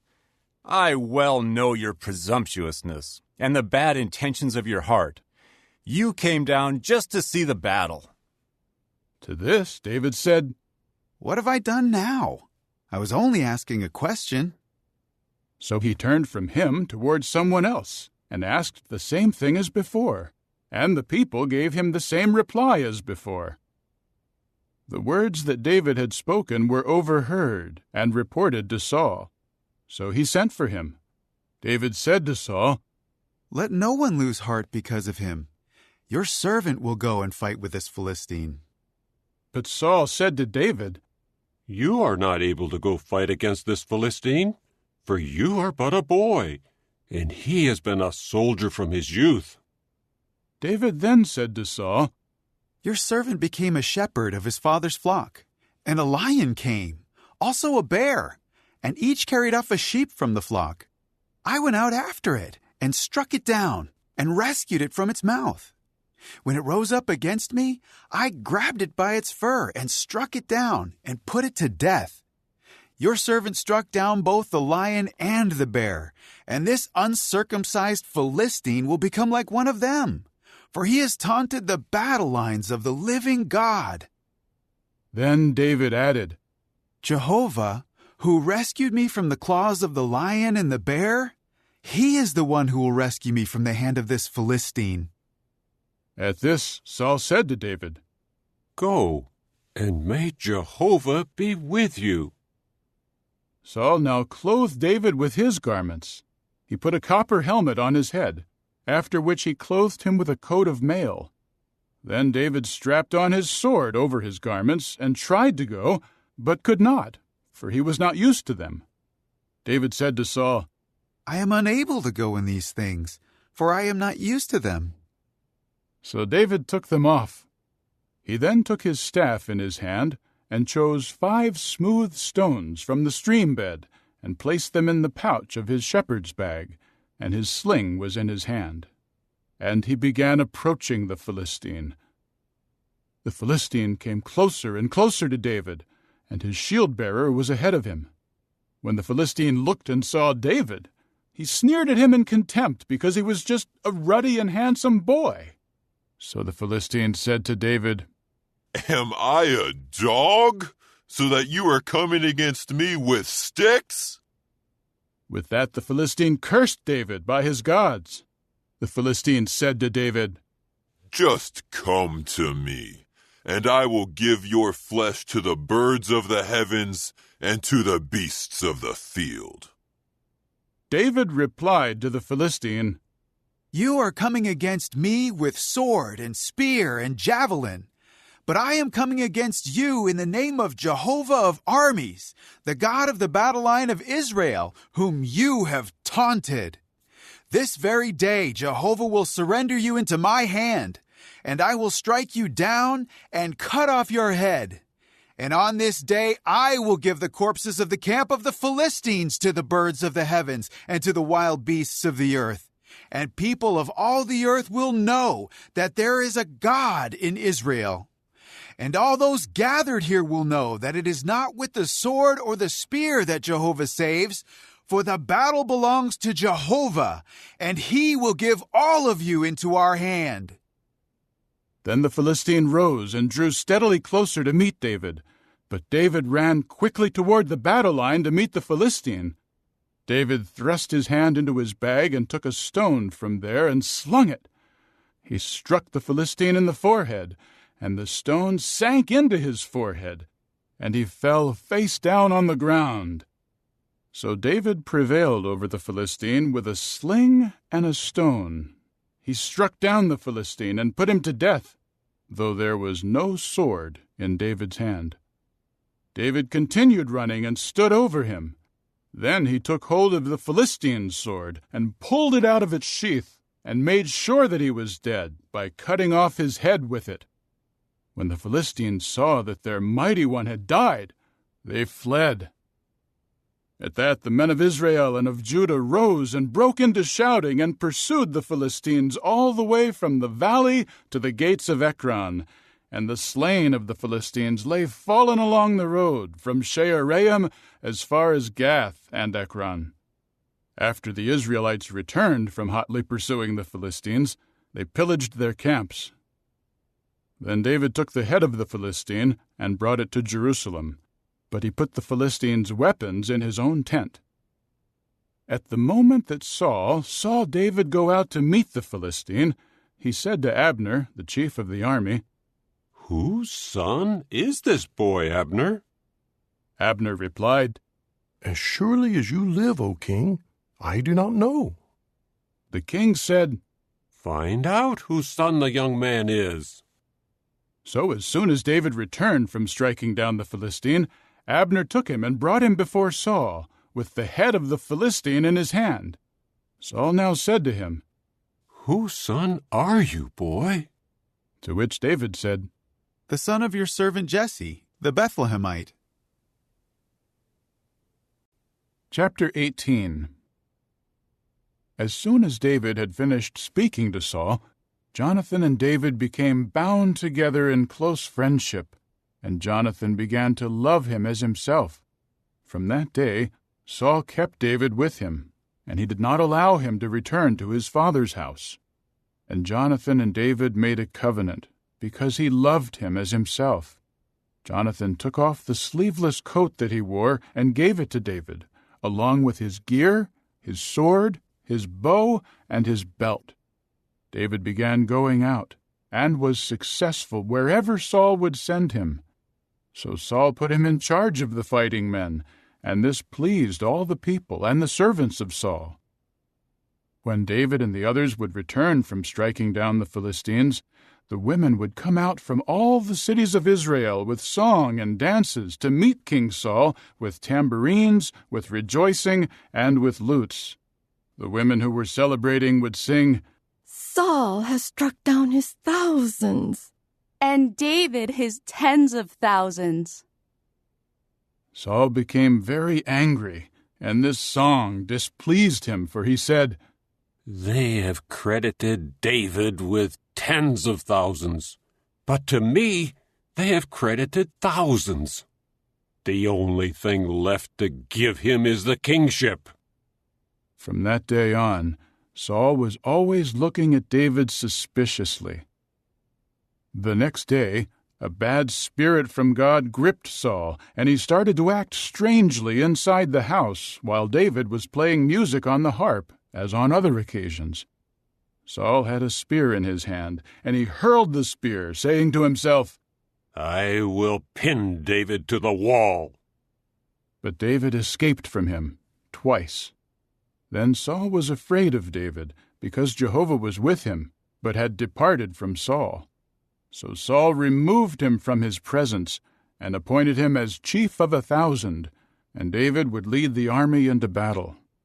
David continued to have success in all he did, and Jehovah was with him. And when Saul saw that he was very successful, he became afraid of him. But all Israel and Judah loved David, because he would lead them in their campaigns. Saul later said to David, "Here is my oldest daughter, Merab. I will give her to you as a wife. However, you should continue to display your courage for me and fight the wars of Jehovah." For Saul said to himself, "Do not let my hand come against him. Let the hand of the Philistines strike him." At this David said to Saul, "Who am I, and who are my relatives, my father's family in Israel, for me to become son-in-law to the king?" However, when the time came to give Saul's daughter Merab to David, she had already been given to be the wife of Adriel the Maholathite. Now Saul's daughter Michal was in love with David, and it was reported to Saul, and this pleased him. So Saul said, "I will give her to him to serve as a snare to him, so that the hand of the Philistines may come upon him." Saul then said to David a second time, "You will form a marriage alliance with me today." Further, Saul ordered his servants, "Speak to David secretly and say, 'Look, the king is pleased with you, and all his servants are fond of you. So now form a marriage alliance with the king.'" When Saul's servants told David these things, David said, "Is it a trivial matter to you to form a marriage alliance with the king, when I am a man poor and lightly esteemed?" Then Saul's servants reported to him, "These are the words that David spoke." At that Saul said, "This is what you should say to David. The king does not want any bride price, except 100 foreskins of the Philistines, to take revenge on the enemies of the king." For Saul was scheming to have David fall by the hand of the Philistines. So his servants reported these words to David, and it was pleasing to David to form a marriage alliance with the king. Before the allotted time, David went with his men and struck down 200 Philistine men, and David brought the full number of their foreskins to the king to form a marriage alliance with the king. Therefore Saul gave him his daughter Michal as a wife. Saul realized that Jehovah was with David, and that his daughter Michal loved him. This made Saul even more afraid of David, and Saul became an enemy of David for the rest of his life. The princes of the Philistines would go out to battle, but as often as they went out, David was more successful than all the servants of Saul, and his name was highly esteemed. Chapter 19. Saul later spoke to Jonathan his son and to all his servants about putting David to death. Since Saul's son Jonathan was very fond of David, Jonathan told David, "My father Saul wants to have you put to death. Please be on your guard in the morning, and go to a secret place and remain hidden. I will go out and stand next to my father in the field where you will be. I will talk about you to my father, and if I learn anything, I will be sure to tell you." So Jonathan spoke well of David to his father Saul. He said to him, "The king should not sin against his servant David, for he has not sinned against you, and what he has done for you has benefited you. He risked his life to strike down the Philistine, so that Jehovah brought about a great victory for all Israel. You saw it, and you were overjoyed.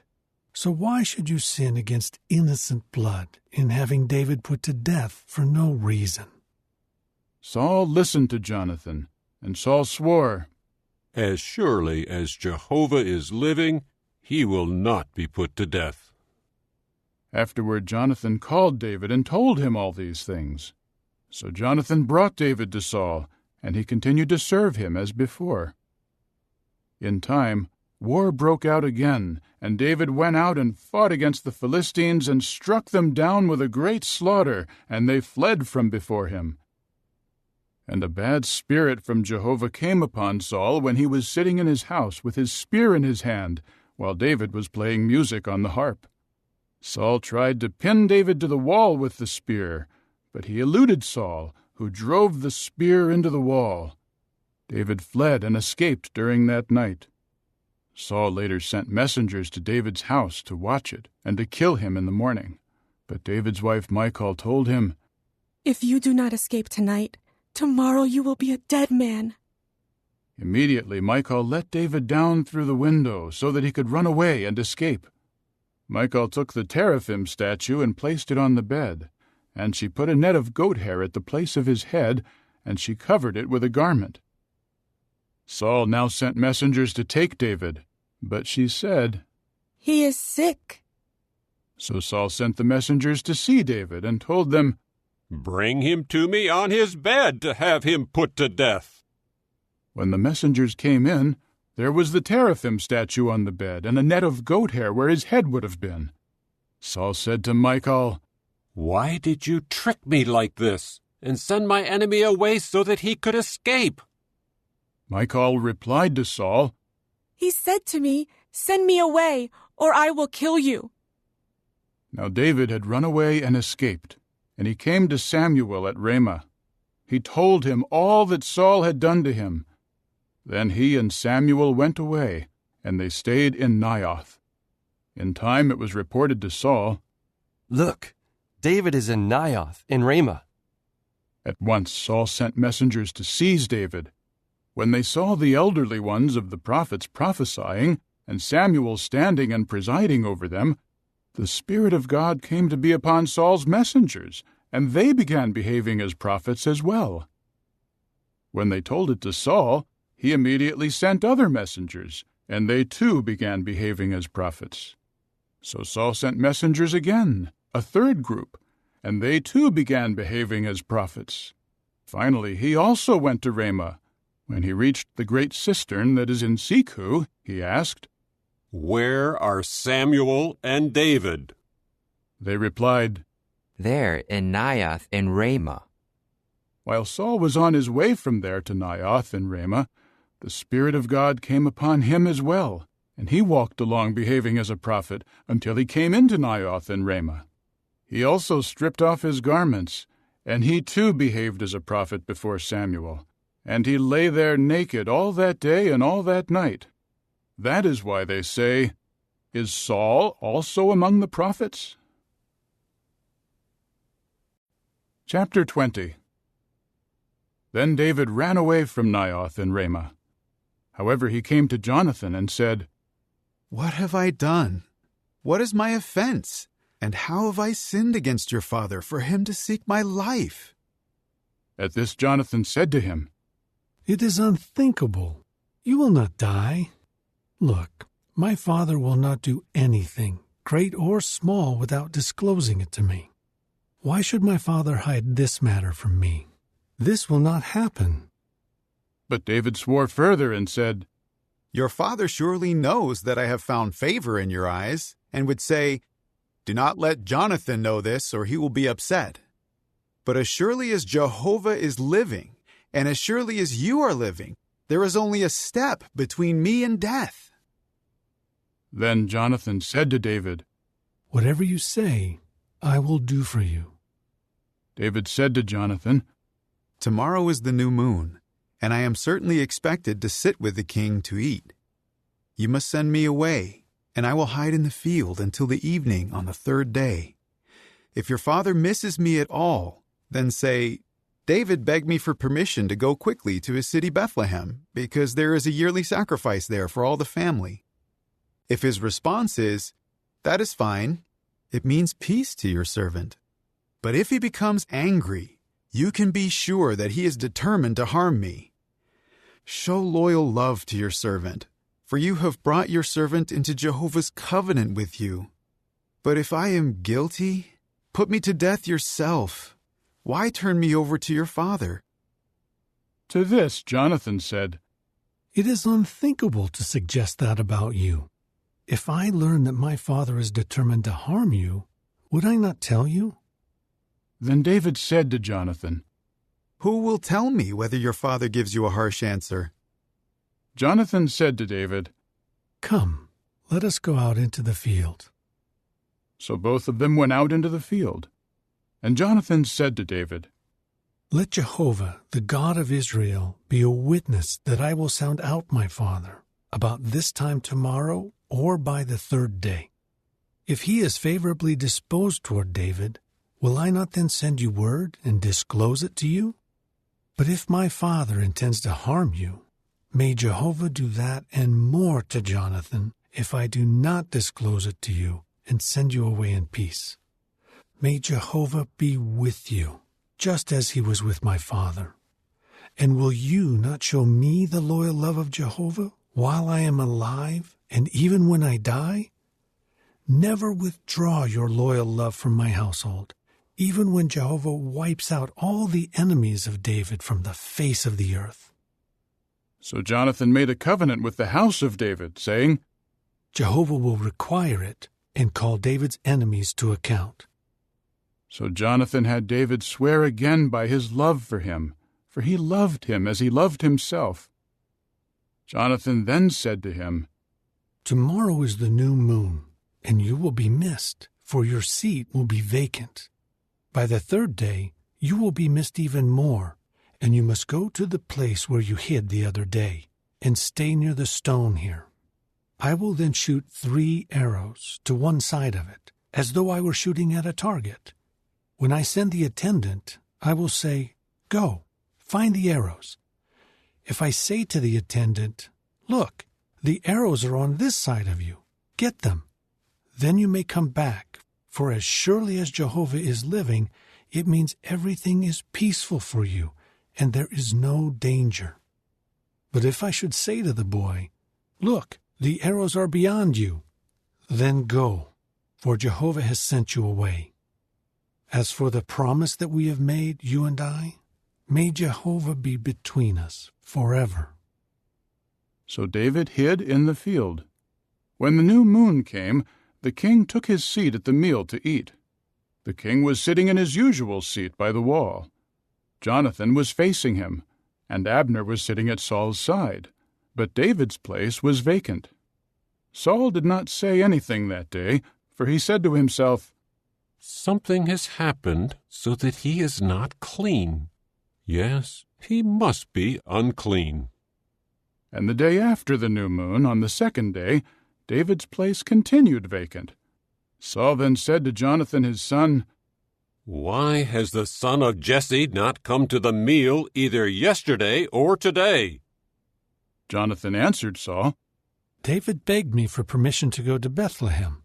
He said, 'Please permit me to go, because we have a family sacrifice in the city, and my own brother summoned me. So if I have found favor in your eyes, please let me slip away to see my brothers. That is why he has not come to the king's table.'" Then Saul became enraged with Jonathan, and he said to him, "You son of a rebellious woman, do you think I do not know that you are choosing to side with the son of Jesse, to your own shame and to the shame of your mother? As long as the son of Jesse is alive on the earth, you and your kingship will not be firmly established. So now send someone to bring him to me, for he must die."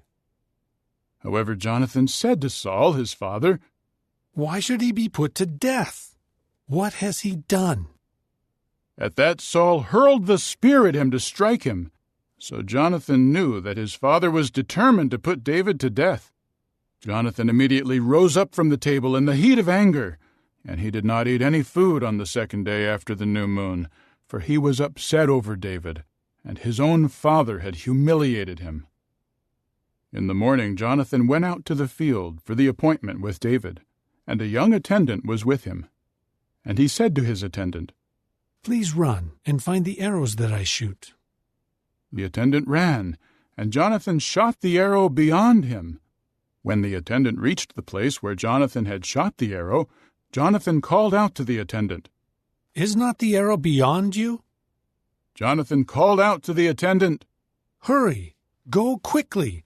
Do not delay!" And Jonathan's attendant picked up the arrows and came back to his master. The attendant did not understand anything about the matter. Only Jonathan and David knew what was meant. Then Jonathan gave his weapons to his attendant and told him, "Go, take them to the city." When the attendant left, David rose up from a place nearby that was to the south. Then he fell with his face to the ground and bowed 3 times, and they kissed each other and wept for each other. But David wept the most. Jonathan said to David, "Go in peace, since we have both sworn in the name of Jehovah, saying, 'May Jehovah be between you and me, and between your offspring and my offspring forever.'" Then David rose up and left, and Jonathan went back to the city. Chapter 21. David later came to Nob, to Ahimelech the priest. Ahimelech began to tremble when he met David, and he said to him, "Why are you by yourself, and no one is with you?" David replied to Ahimelech the priest, "The king instructed me to do something, but he said, 'Do not let anyone know anything about the mission on which I am sending you, and about the instructions I have given you.' I made an appointment with my young men to meet at a certain place. Now, if there are 5 loaves of bread at your disposal, just give them to me, or whatever is available." But the priest answered David, "There is no ordinary bread on hand, but there is holy bread, provided that the young men have kept away from women." David answered the priest, "Women have certainly been kept away from us, as on previous occasions when I went out on a campaign. If the bodies of the young men are holy, even when the mission is ordinary, how much more so today should they be holy?" So the priest gave him the holy bread, because there was no bread there except the showbread, which had been removed from Jehovah's presence to be replaced by fresh bread on the day it was taken away. Now one of Saul's servants was there on that day, detained before Jehovah. His name was Doeg the Edomite, the chief of Saul's shepherds. David then said to Ahimelech, "Is there a spear or a sword here at your disposal? I did not take my own sword or my weapons with me, because the king's mission was urgent." To this the priest said, "The sword of Goliath the Philistine, whom you struck down in the valley of Elah, is here, wrapped up in a cloth behind the ephod. If you want to take it for yourself, take it, because it is the only one here." David said, "There is none like it. Give it to me." That day David rose up and continued his flight from Saul, and he eventually came to King Achish of Gath. The servants of Achish said to him, "Is this not David, the king of the land?" "Is he not the one they sang about when they danced, saying, 'Saul has struck down his thousands, and David his tens of thousands'?" David took these words to heart, and he became very much afraid of King Achish of Gath. So he disguised his sanity in their presence, and acted insane while among them. He was making marks on the doors of the gate, and letting his saliva run down his beard. Finally Achish said to his servants, "You see that this man is crazy. Why bring him to me? Do I have a shortage of crazy men that I need to have this one acting crazy before me? Should this man enter my house?" Chapter 22. So David went from there, escaping to the cave of Adullam, When his brothers and his father's entire house heard of it, they went down there to him. And all those who were in trouble and in debt, and who had a grievance, gathered to him, and he became their chief. There were about 400 men with him. David later went from there to Mizpah in Moab, and said to the king of Moab, "Please let my father and mother stay with you until I know what God will do for me." So he left them with the king of Moab, and they stayed with him the whole time that David was in the stronghold. In time, Gad the prophet said to David, "Do not stay in the stronghold. Go from there into the land of Judah." So David left and went into the forest of Hereth. Saul heard that David and the men with him had been found. Saul was then sitting in Gibeah under the tamarisk tree on the high place, with his spear in his hand, and all his servants were stationed around him. Then Saul said to his servants stationed around him, "Listen, please, you Benjaminites. Will the son of Jesse also give fields and vineyards to all of you? Will he appoint all of you as chiefs of thousands and chiefs of hundreds? All of you have conspired against me. No one informed me when my own son made a covenant with the son of Jesse. Not one of you has sympathy for me and informs me that my own son has incited my own servant against me to ambush me, as is now the case." Then Doeg the Edomite, who was stationed there over the servants of Saul, answered, "I saw the son of Jesse come to Nob, to Ahimelech the son of Ahitub, and he inquired of Jehovah for him, and gave him provisions. He even gave him the sword of Goliath the Philistine." At once the king sent for Ahimelech, son of Ahitub the priest, and all the priests of his father's house who were in Nob. So all of them came to the king. Saul now said, "Listen, please, you son of Ahitub." To which he replied, "Here I am, my lord." Saul said to him, "Why have you conspired against me, you and the son of Jesse, by giving him bread and a sword, and by making an inquiry of God for him? He opposes me and waits in ambush, as is now the case." At this Ahimelech answered the king, "Who among all your servants is as trustworthy as David? He is the king's son-in-law, and a chief over your bodyguard, and honored in your house. Was today the first time I inquired of God for him? What you are saying is unthinkable on my part. Do not let the king hold anything against his servant and against my father's entire house, for your servant did not know a single thing about any of this." But the king said, "You will surely die, Ahimelech, you along with all your father's house." With that, the king said to the guards stationed around him, "Turn and kill the priests of Jehovah, because they have sided with David. They knew that he was a runaway, and they did not inform me." But the king's servants did not want to lift their hands to assault the priests of Jehovah. Then the king said to Doeg, "You turn and assault the priests." Immediately Doeg the Edomite went and assaulted the priests himself. He killed on that day 85 men wearing the linen ephod. He also struck Nob, the city of the priests, with the sword, man as well as woman, child as well as infant, bull, donkey, and sheep he put to the sword. However, one son of Ahimelech, the son of Ahitub, whose name was Abiathar, escaped and ran away to follow David. Abiathar told David, "Saul has killed the priests of Jehovah." At this David said to Abiathar, "I knew on that day, when Doeg the Edomite was there, that he would be sure to tell Saul.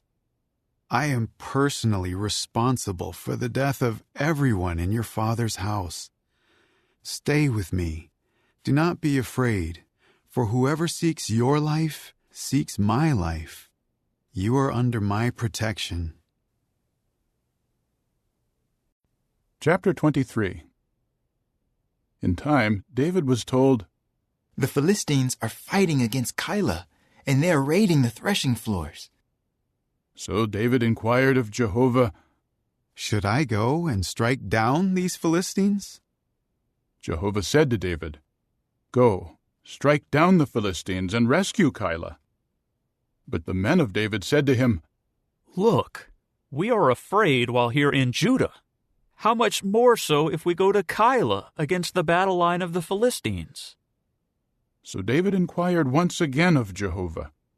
Jehovah now answered him, "Rise up, go down to Keilah, because I will give the Philistines into your hand." So David went with his men to Keilah and fought against the Philistines. He carried off their livestock and struck them down with a great slaughter, and David rescued the inhabitants of Keilah. Now, when Abiathar the son of Ahimelech ran away to David at Keilah, he had an ephod with him. Saul was told, "David has come to Keilah." Then Saul said, "God has handed him over to me, for he has trapped himself by entering a city with gates and bars." So Saul summoned all the people to war, to go down to Keilah and besiege David and his men. When David learned that Saul was plotting against him, he said to Abiathar the priest, "Bring the ephod here." Then David said, "O Jehovah, the God of Israel, your servant has indeed heard that Saul intends to come to Keilah to destroy the city because of me. Will the leaders of Keilah surrender me into his hand? Will Saul come down, as your servant has heard? O Jehovah, the God of Israel, please tell your servant." To this Jehovah said, "He will come down." David asked, "Will the leaders of Keilah surrender me and my men into Saul's hand?" Jehovah replied, "They will surrender you." At once David rose up with his men, about 600 in number, and they left Keilah and moved about wherever they could. When Saul was told that David had escaped from Keilah, he did not go out after him. David stayed in the wilderness, in places difficult to approach, in the mountainous region of the wilderness of Ziph. Saul searched for him constantly, but Jehovah did not give him into his hand. David was aware that Saul had gone out to seek his life while David was in the wilderness of Ziph at Horesh. Jonathan the son of Saul now went out to David at Horesh, and he helped him find strength in Jehovah. He said to him, "Do not be afraid, for my father Saul will not find you. You will be king over Israel, and I will become second to you, and my father Saul also knows that." Then the two of them made a covenant before Jehovah, and David stayed in Horesh, and Jonathan went to his home. The men of Ziph later went up to Saul at Gibeah and said, "Is not David hiding near us in the places difficult to approach at Horesh, on the hill of Hakilah, which is south of Jeshimon?" "Whenever it pleases you to come down, O king, come, and we will surrender him into the hand of the king."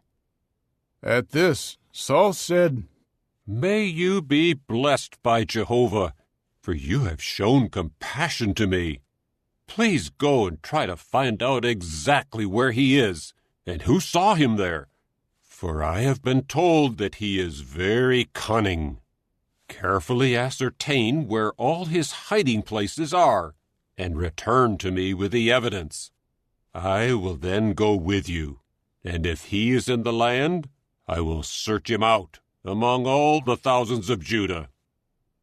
So they left, and went as if ahead of Saul, while David and his men were in the wilderness of Maon, in the Arabah, to the south of Jeshimon. Then Saul came with his men to look for him. When David was told, he at once went down to the crag, and stayed in the wilderness of Maon. When Saul heard this, he chased after David into the wilderness of Maon. As Saul came to one side of the mountain, David and his men were on the other side of the mountain. David was hurrying to get away from Saul, but Saul and his men were closing in on David and his men to capture them. But a messenger came to Saul, saying, "Come quickly, for the Philistines have made a raid on the land." At that, Saul stopped chasing after David and went to confront the Philistines. That is why that place was named the crag of the divisions. Then David made his way up from there and stayed in the places difficult to approach at En-gedi. Chapter 24. As soon as Saul returned from pursuing the Philistines, they told him, "Look, David is in the wilderness of En-gedi." So Saul took 3,000 men chosen from all Israel and went to look for David and his men on the rocky cliffs of the mountain goats. Saul came to the stone sheepfolds along the road, where there was a cave, and he went in to relieve himself, while David and his men were sitting in the recesses at the back of the cave. David's men said to him, "This is the day on which Jehovah is saying to you, 'Look, I am giving your enemy into your hand, and you can do to him whatever seems good to you.'" So David rose up and quietly cut off the edge of Saul's sleeveless coat. But afterward, David's heart kept striking him because he had cut off the edge of Saul's sleeveless coat. He said to his men, "It is unthinkable from Jehovah's standpoint that I should do such a thing to my Lord, the anointed of Jehovah, by lifting my hand against him, for he is the anointed of Jehovah." So David restrained his men with these words, and he did not allow them to attack Saul. As for Saul, he rose up from the cave and went on his way. Then David got up and went out from the cave, and called out after Saul, "My lord, the king!" When Saul looked behind him, David bowed down low, with his face to the ground, and prostrated himself. David said to Saul, "Why do you listen to the words of men who say, 'Look, David is seeking to harm you'? This very day your own eyes have seen how Jehovah gave you into my hand in the cave. But when someone said to kill you, I had pity on you, and said, 'I will not lift my hand against my Lord, for he is the anointed of Jehovah.' And look, my father, yes, see the edge of your sleeveless coat in my hand. For when I cut off the edge of your sleeveless coat, I did not kill you. You can now see and understand that I do not intend to harm you or to rebel, and I have not sinned against you, whereas you are hunting me down to take my life. May Jehovah judge between you and me, and may Jehovah take vengeance on you for me, but my hand will not come against you. Just as the ancient proverb says, 'From the wicked comes wickedness, but my hand will not come against you.' After whom has the king of Israel gone out? Whom are you chasing? A dead dog? A single flea? May Jehovah be the judge, and he will judge between you and me, and he will see and will plead my case and judge me and rescue me from your hand." At the moment that David finished speaking these words to him, Saul said, "Is this your voice, my son David?" And Saul began to weep loudly. He said to David, "You are more righteous than I am, for you have treated me well, and I have repaid you with evil. Yes, today you have told me of the good you did by not killing me when Jehovah surrendered me into your hand. For what man finds his enemy and sends him on his way unharmed? Jehovah will reward you with good because of what you have done for me today. And now, look, I know that you will surely rule as king, and that in your hand the kingdom of Israel will endure. Now swear to me by Jehovah that you will not wipe out my descendants after me, and that you will not annihilate my name out of my father's house." So David swore to Saul, after which Saul went home. But David and his men went up to the stronghold. Chapter 25. In time Samuel died, and all Israel gathered together to mourn for him, and to bury him at his house in Ramah. Then David rose and went down to the wilderness of Paran. Now there was a man in Maon whose work was in Carmel. The man was very wealthy. He had 3,000 sheep and 1,000 goats, and he was then shearing his sheep at Carmel. The man's name was Nabal, and his wife's name was Abigail. The wife was discerning and beautiful, but the husband, a Calebite, was harsh, and he behaved badly. David heard in the wilderness that Nabal was shearing his sheep. So David sent 10 young men to him, and David told the young men, "Go up to Carmel, and when you come to Nabal, ask him in my name about his welfare. Then say, 'May you live long, and may you be well, and may your household be well, and may all that you have be well. Now I hear that you are doing your shearing. When your shepherds were with us, we did not harm them, and they found nothing missing the whole time they were in Carmel. Ask your young men, and they will tell you. May my young men find favor in your eyes, because we have come at a joyous time. Please give to your servants and to your son David whatever you can spare.'" So David's young men went and told all of this to Nabal in David's name. When they finished, Nabal answered David's servants, "Who is David, and who is the son of Jesse? Nowadays many servants are breaking away from their masters. Do I have to take my bread and my water and the meat that I butchered for my shearers and give it to men who come from who knows where?" At that, David's young men returned and reported all these words to him. David immediately said to his men, "Everyone, strap on your sword." So they all strapped on their swords, and David also strapped on his own sword. And about 400 men went up with David, while 200 men stayed with the baggage. Meanwhile, one of the servants reported to Abigail, Nabal's wife, "Look, David sent messengers from the wilderness to wish our master well, but he screamed insults at them. Those men were very good to us. They never harmed us, and we did not miss a single thing the whole time we were together with them in the fields. They were like a protective wall around us, both by night and by day, the whole time we were with them shepherding the flock. Now decide what you are going to do, for disaster has been determined against our master and against all his house, and he is such a worthless man that no one can speak to him." So Abigail quickly took 200 loaves of bread, 2 large jars of wine, 5 dressed sheep, 5 seah measures of roasted grain, 100 cakes of raisins, and 200 cakes of pressed figs, and put all of it on the donkeys. Then she said to her servants, "Go on ahead of me. I will follow you." But she said nothing to her husband Nabal.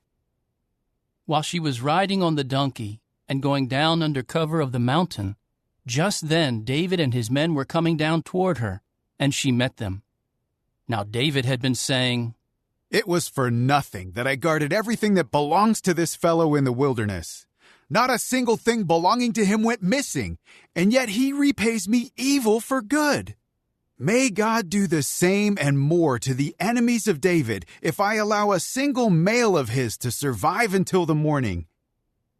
When Abigail caught sight of David, she hurried down off the donkey and threw herself face down before David, bowing to the ground.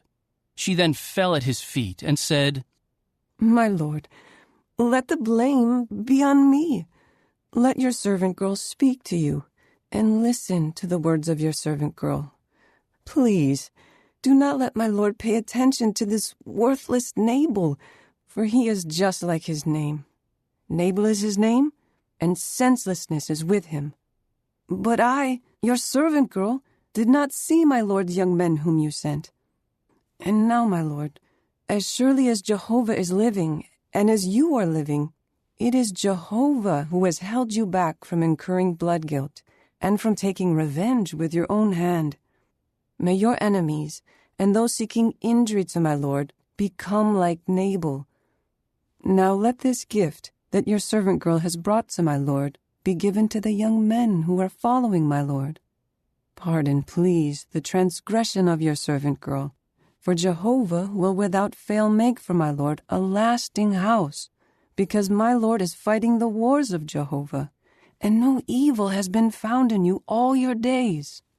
When someone rises up to pursue you and seeks your life, the life of my lord will be wrapped securely in the bag of life with Jehovah your God. but the lives of your enemies he will hurl away like stones from a sling. And when Jehovah has done for my lord all the good things he has promised, and he appoints you as leader over Israel, you will have no remorse or regret in your heart for shedding blood without cause, and for letting the hand of my lord take revenge. When Jehovah confers good upon my lord, remember your servant girl." At this, David said to Abigail, "Praise Jehovah, the God of Israel, who sent you this day to meet me. And blessed be your good sense. May you be blessed for restraining me this day from incurring blood guilt and from taking revenge with my own hands. Otherwise, as surely as Jehovah, the God of Israel, who held me back from harming you, is living, if you had not come quickly to meet me, by morning there would not have remained a single male belonging to Nabal." With that, David accepted from her what she had brought him, and said to her, "Go up in peace to your house. See, I have listened to you, and I will grant your request." Abigail later went back to Nabal, who was feasting like a king in his house, and Nabal was in a good mood and was as drunk as could be. She did not tell him a single thing until the morning light. In the morning, when Nabal was sober, his wife told him these things.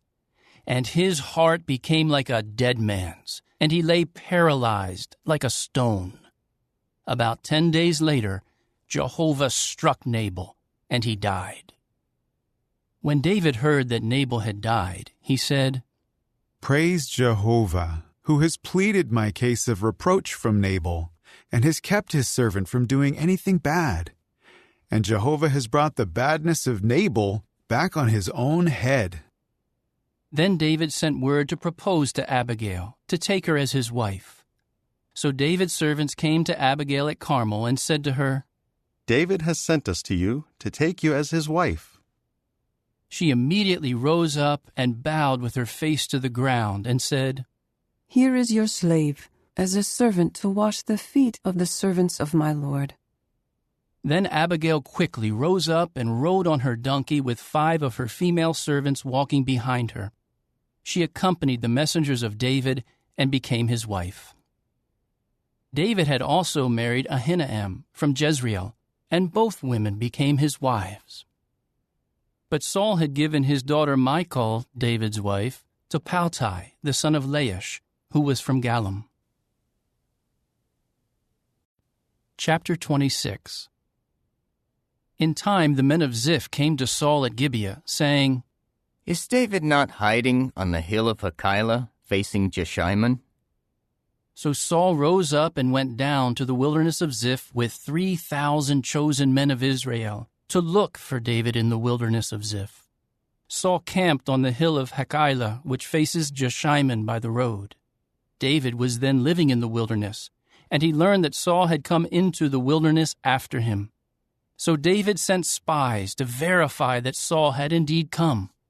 David later went to the place where Saul had encamped, and David saw the place where Saul and Abner the son of Ner, the chief of his army, were lying asleep. Saul lay asleep in the camp enclosure, with the troops camping all around him. Then David said to Ahimelech the Hittite and Abishai the son of Zeruiah, the brother of Joab, "Who will go down with me into the camp to Saul?" Abishai replied, "I will go down with you." So David and Abishai made their way to the troops by night, and they found Saul lying asleep in the camp enclosure, with his spear stuck into the ground next to his head. Abner and the troops were lying all around him. Abishai now said to David, "Today God has surrendered your enemy into your hand. And now, please, let me pin him to the ground with the spear just once, and I will not need to do it twice." However, David said to Abishai, "Do not harm him, for who can lift his hand against the anointed of Jehovah and remain innocent?" David continued, "As surely as Jehovah is living, Jehovah himself will strike him down, or his day will come and he will die, or he will go down into battle and perish. It is unthinkable from Jehovah's standpoint for me to lift my hand against the anointed of Jehovah. So now take, please, the spear next to his head and the water jug, and let us be on our way." So David took the spear and the water jug from next to Saul's head, and they went away. No one saw or noticed them or woke up, for they were all asleep, because a deep sleep from Jehovah had fallen upon them. Then David crossed to the other side and stood on the top of the mountain some distance away, with a considerable space between them. David called out to the troops and to Abner the son of Ner, saying, "Abner, will you not answer?" Abner answered, "Who are you who calls to the king?" David said to Abner, "Are you not a man? And who is like you in Israel? So why did you not keep watch over your lord the king? For one of the soldiers came in to do away with your lord the king. What you have done is not good. As surely as Jehovah is living, you deserve to die, because you have not kept watch over your Lord, the anointed of Jehovah. Now look around. Where are the king's spear and the water jug that were next to his head?" Then Saul recognized the voice of David and said, "Is this your voice, my son David?" David replied, "It is my voice, my lord the king." He added, "Why is my lord chasing after his servant? For what have I done? And what am I guilty of? My lord the king, please, listen to the words of his servant. If it is Jehovah who incited you against me, let him accept my grain offering. But if men have incited you, they are cursed before Jehovah, because they have driven me away today from being united with Jehovah's inheritance, saying, 'Go, serve other gods.' And now do not let my blood fall to the ground away from the presence of Jehovah. For the king of Israel has gone out to look for a single flea, as if he were chasing a partridge on the mountains." In turn, Saul said, "I have sinned. Come back, my son David, for I will do you no more harm, because you regarded my life as precious this day. Yes, I have acted foolishly and have made a terrible mistake." David answered, "Here is the spear of the king. Let one of the young men come over and take it. It is Jehovah who will repay each one for his own righteousness and his own faithfulness. For today Jehovah gave you into my hand, but I was unwilling to lift my hand against the anointed of Jehovah. Look, just as your life was precious to me this day, so may my life be precious in the eyes of Jehovah, and may he rescue me out of all distress." Saul replied to David, "May you be blessed, my son David. You will surely do great things, and you will surely prevail." Then David went on his way, and Saul returned to his place. Chapter 27. However, David said in his heart, "One day I will perish by Saul's hand. The best thing for me is to escape to the land of the Philistines. Then Saul will give up looking for me in all the territory of Israel, and I will escape from his hand." So David rose up with the 600 men who were with him, and went over to Achish the son of Maoch, the king of Gath. David stayed with Achish in Gath, he and his men, each man with his household. With David were his 2 wives, Ahinoam of Jezreel and Abigail the Carmelite, Nabal's widow. When report was made to Saul that David had run away to Gath, he stopped searching for him. Then David said to Achish, "If I have found favor in your eyes, let them give me a place in one of the cities of the countryside, so that I may live there. Why should your servant live in the royal city with you?" So Achish gave him Ziklag on that day. That is why Ziklag belongs to the kings of Judah down to this day. The length of time that David lived in the countryside of the Philistines was 1 year and 4 months. David would go up with his men to raid the Geshurites, the Girzites, and the Amalekites, for they were inhabiting the land that extended from Telam as far as Shur, and down to the land of Egypt. When David would attack the land, He preserved neither man nor woman alive, but he took the flocks, herds, donkeys, camels, and clothing, after which he would return to Achish. Then Achish would ask, "Where did you make a raid today?" David would reply, "Against the south of Judah," or "Against the south of the Jerahmeelites," or "Against the south of the Kenites." David did not spare alive any man or woman to be brought to Gath, saying, "That they may not tell them about us and say, 'This is what David did.'" And that was his practice the whole time he lived in the countryside of the Philistines.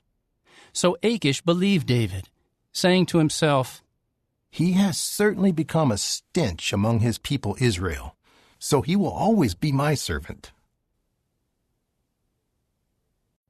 Chapter 28. In those days the Philistines assembled their armies for war against Israel.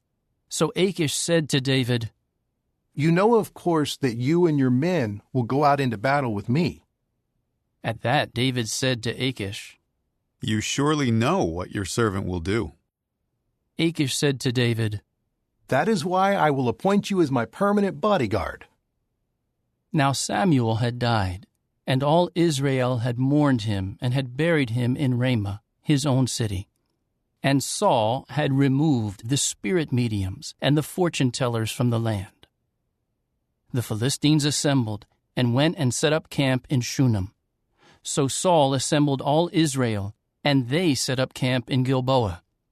When Saul saw the camp of the Philistines, he was afraid, and his heart trembled greatly. Although Saul would inquire of Jehovah, Jehovah never answered him, either in dreams or by the Urim or through the prophets. Finally, Saul said to his servants, "Find me a woman who is a spirit medium, and I will go and consult her." His servants replied, "Look, there is a woman who is a spirit medium in Endor." So Saul disguised himself and put on other garments and went to the woman by night with 2 of his men. He said, "Use divination, please, by acting as a spirit medium, and bring up for me the one whom I designate to you." However, the woman said to him, "You must know what Saul did, how he removed the spirit mediums and the fortune-tellers from the land. Why then are you trying to trap me to have me put to death?" Saul then swore to her by Jehovah, saying, "As surely as Jehovah is alive, you will not incur any guilt in this matter." At this, the woman said, "Whom should I bring up for you?" He replied, "Bring up Samuel for me." When the woman saw Samuel, she cried out at the top of her voice and said to Saul, "Why did you trick me? You are Saul." The king said to her, "Do not be afraid. But what do you see?" The woman replied to Saul, "I see one like a god coming up out of the earth." At once he asked her, "What does he look like?" To which she said, "It is an old man coming up, and he is clothed in a sleeveless coat." At that, Saul realized that it was Samuel, and he bowed low with his face to the ground and prostrated himself. Then Samuel said to Saul, "Why have you disturbed me by having me brought up?" Saul replied, "I am in great trouble. The Philistines are fighting against me, and God has departed from me and no longer answers me, either through the prophets or in dreams. So that is why I am calling on you to let me know what I should do." And Samuel said, "Why do you inquire of me, now that Jehovah has departed from you and has become your adversary? Jehovah will do for himself what he foretold through me. Jehovah will rip the kingdom out of your hands and give it to one of your fellow men, David. Because you did not obey the voice of Jehovah, and you did not execute his burning anger against the Amalekites, that is why Jehovah is doing this to you this day. Jehovah will also give both Israel and you into the hand of the Philistines, and tomorrow you and your sons will be with me. Jehovah will also give the army of Israel into the hands of the Philistines." At once Saul fell full length on the ground and became very much afraid because of Samuel's words. And there was no strength left in him, because he had not eaten food all day and all night. When the woman came to Saul and saw that he had been greatly disturbed, she said to him, "Here your servant has obeyed what you said, and I risked my life and did what you told me to do. Now please, listen to what your servant has to say. Let me set before you a piece of bread, then eat, so that you will have some strength to go on your way." But he refused and said, "I am not going to eat." However, his servants and also the woman kept urging him. Finally, he listened to them and got up from the ground and sat on the bed. The woman had a fattened calf in the house, so she quickly slaughtered it and took flour and kneaded dough and baked it into unleavened bread. She served them to Saul and his servants, and they ate. After that, they rose up and left during the night. Chapter 29. The Philistines assembled all their armies at Aphek, while the Israelites were camping by the spring in Jezreel. And the lords of the Philistines were passing by with their hundreds and their thousands, and David and his men were marching at the rear with Achish. But the princes of the Philistines said, "Why are these Hebrews here?" Achish replied to the princes of the Philistines, "This is David, the servant of King Saul of Israel, who has been with me for a year or more. I have not found any fault in him from the day he deserted to me until today." But the princes of the Philistines became indignant at him, and they said to him, "Make the man go back. Let him return to the place where you assigned him. Do not let him go down with us into the battle, so that he will not turn against us during the battle. For what better way to put himself in favor with his Lord than with the heads of our men?"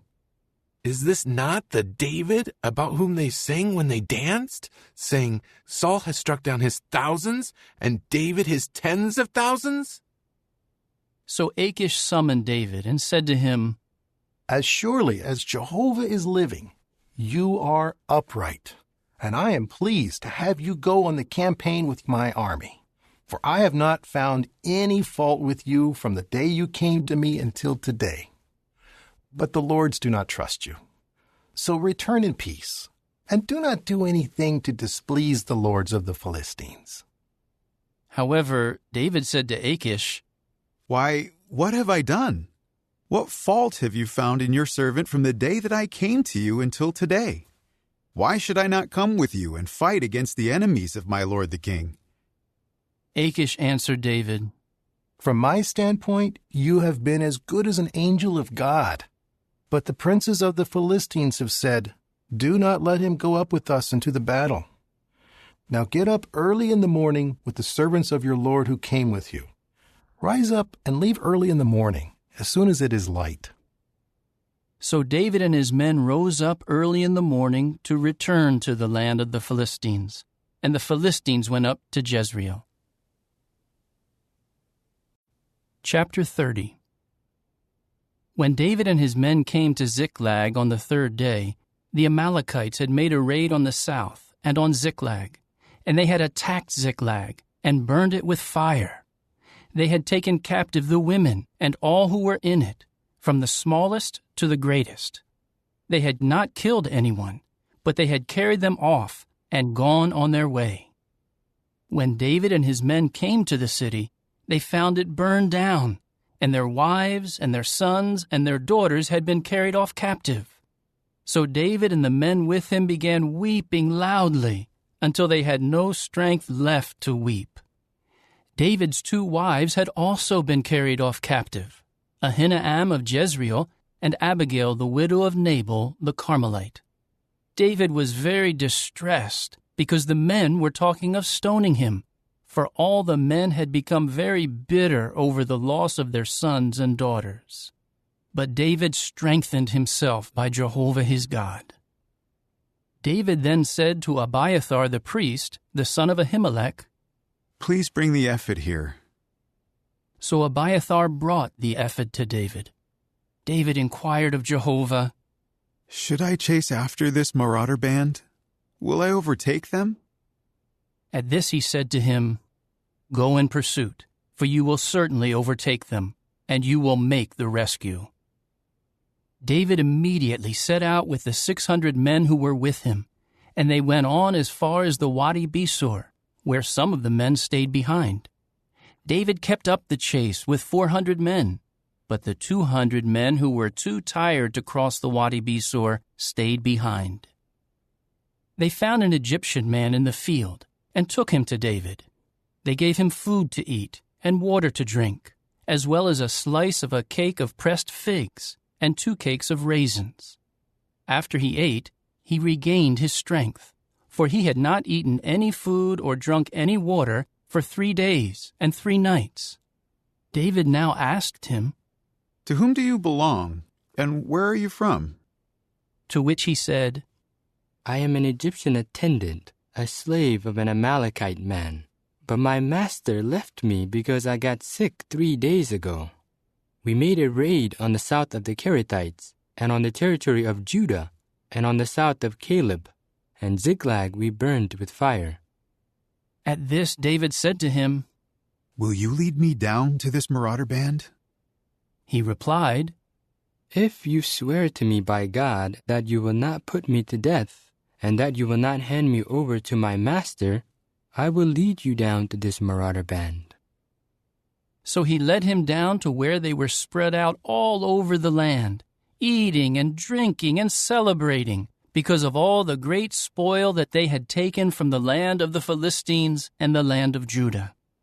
Then David struck them down, from the morning darkness until the following evening. Not a man escaped, except 400 men who fled on camels. David recovered all that the Amalekites had taken, and David rescued his 2 wives. Nothing of theirs was missing, from the smallest to the greatest. They recovered their sons and daughters and the spoil. David recovered everything that they had taken. So David took all the flocks and the herds, which they drove before their own livestock. They said, "This is David's spoil." Then David came to the 200 men who had been too tired to go along with David, and who had stayed behind by the Wadi Besor, and they came out to meet David and the people with him. When David came near to the men, he asked them how they were. However, every bad and worthless man among those who had gone with David said, "Since they did not go with us, we will not give them any of the spoil that we recovered, except that each one may take his wife and his sons and go away." But David said, "You must not do this, my brothers, with what Jehovah has given us. He protected us and gave into our hand the marauder band that came against us. Who would agree with you on this? The share of the one who went down into the battle will be the same as the share of the one who sat by the baggage. All will have a share together." And from that day forward, he kept it set as a regulation and a rule for Israel down to this day. When David returned to Ziklag, he sent some of the spoil to the elders of Judah who were his friends, saying, "Here is a gift for you from the spoil of Jehovah's enemies." He sent it to those who were in Bethel, to those in Ramoth of the Negeb, to those in Jattir, to those in Aroer, to those in Siphmoth, to those in Eshtemoa, to those in Rachal, to those in the cities of the Jerahmeelites, to those in the cities of the Kenites, to those in Hormah, to those in Boreshan, to those in Athak, to those in Hebron, and to all the places that David and his men had frequented. Chapter 31. Now the Philistines were fighting against Israel. And the men of Israel fled from before the Philistines, and many fell slain on Mount Gilboa. The Philistines kept in close range of Saul and his sons, and the Philistines struck down Jonathan, Abinadab, and Malchishua, Saul's sons. The fighting grew fierce against Saul, and the archers found him, and he was severely wounded by the archers. Then Saul said to his armor-bearer, "Draw your sword and run me through with it, so that these uncircumcised men may not come and run me through and deal ruthlessly with me." But his armor-bearer was unwilling, because he was very much afraid. So Saul took the sword and fell on it. When his armor-bearer saw that Saul was dead, he too fell on his own sword and died with him. Thus Saul, his 3 sons, his armor-bearer, and all his men died together on that day. When the people of Israel who were in the region of the valley and in the region of the Jordan saw that the men of Israel had fled, and that Saul and his sons had died, they began to abandon the cities and flee. The Philistines then came and occupied them. The next day, when the Philistines came to strip the slain, they found Saul and his 3 sons fallen on Mount Gilboa. So they cut off his head and stripped off his armor, and sent word throughout the land of the Philistines to spread the news in the houses of their idols and among the people. Then they put his armor in the house of the Ashtoreth images, and fastened his corpse to the wall of Bethshan. When the inhabitants of Jabesh-Gilead heard what the Philistines had done to Saul, all the warriors rose and traveled all night, and took the bodies of Saul and his sons off the wall of Bethshan. They returned to Jabesh and burned them there. Then they took their bones and buried them under the tamarisk tree in Jabesh, and they fasted for 7 days.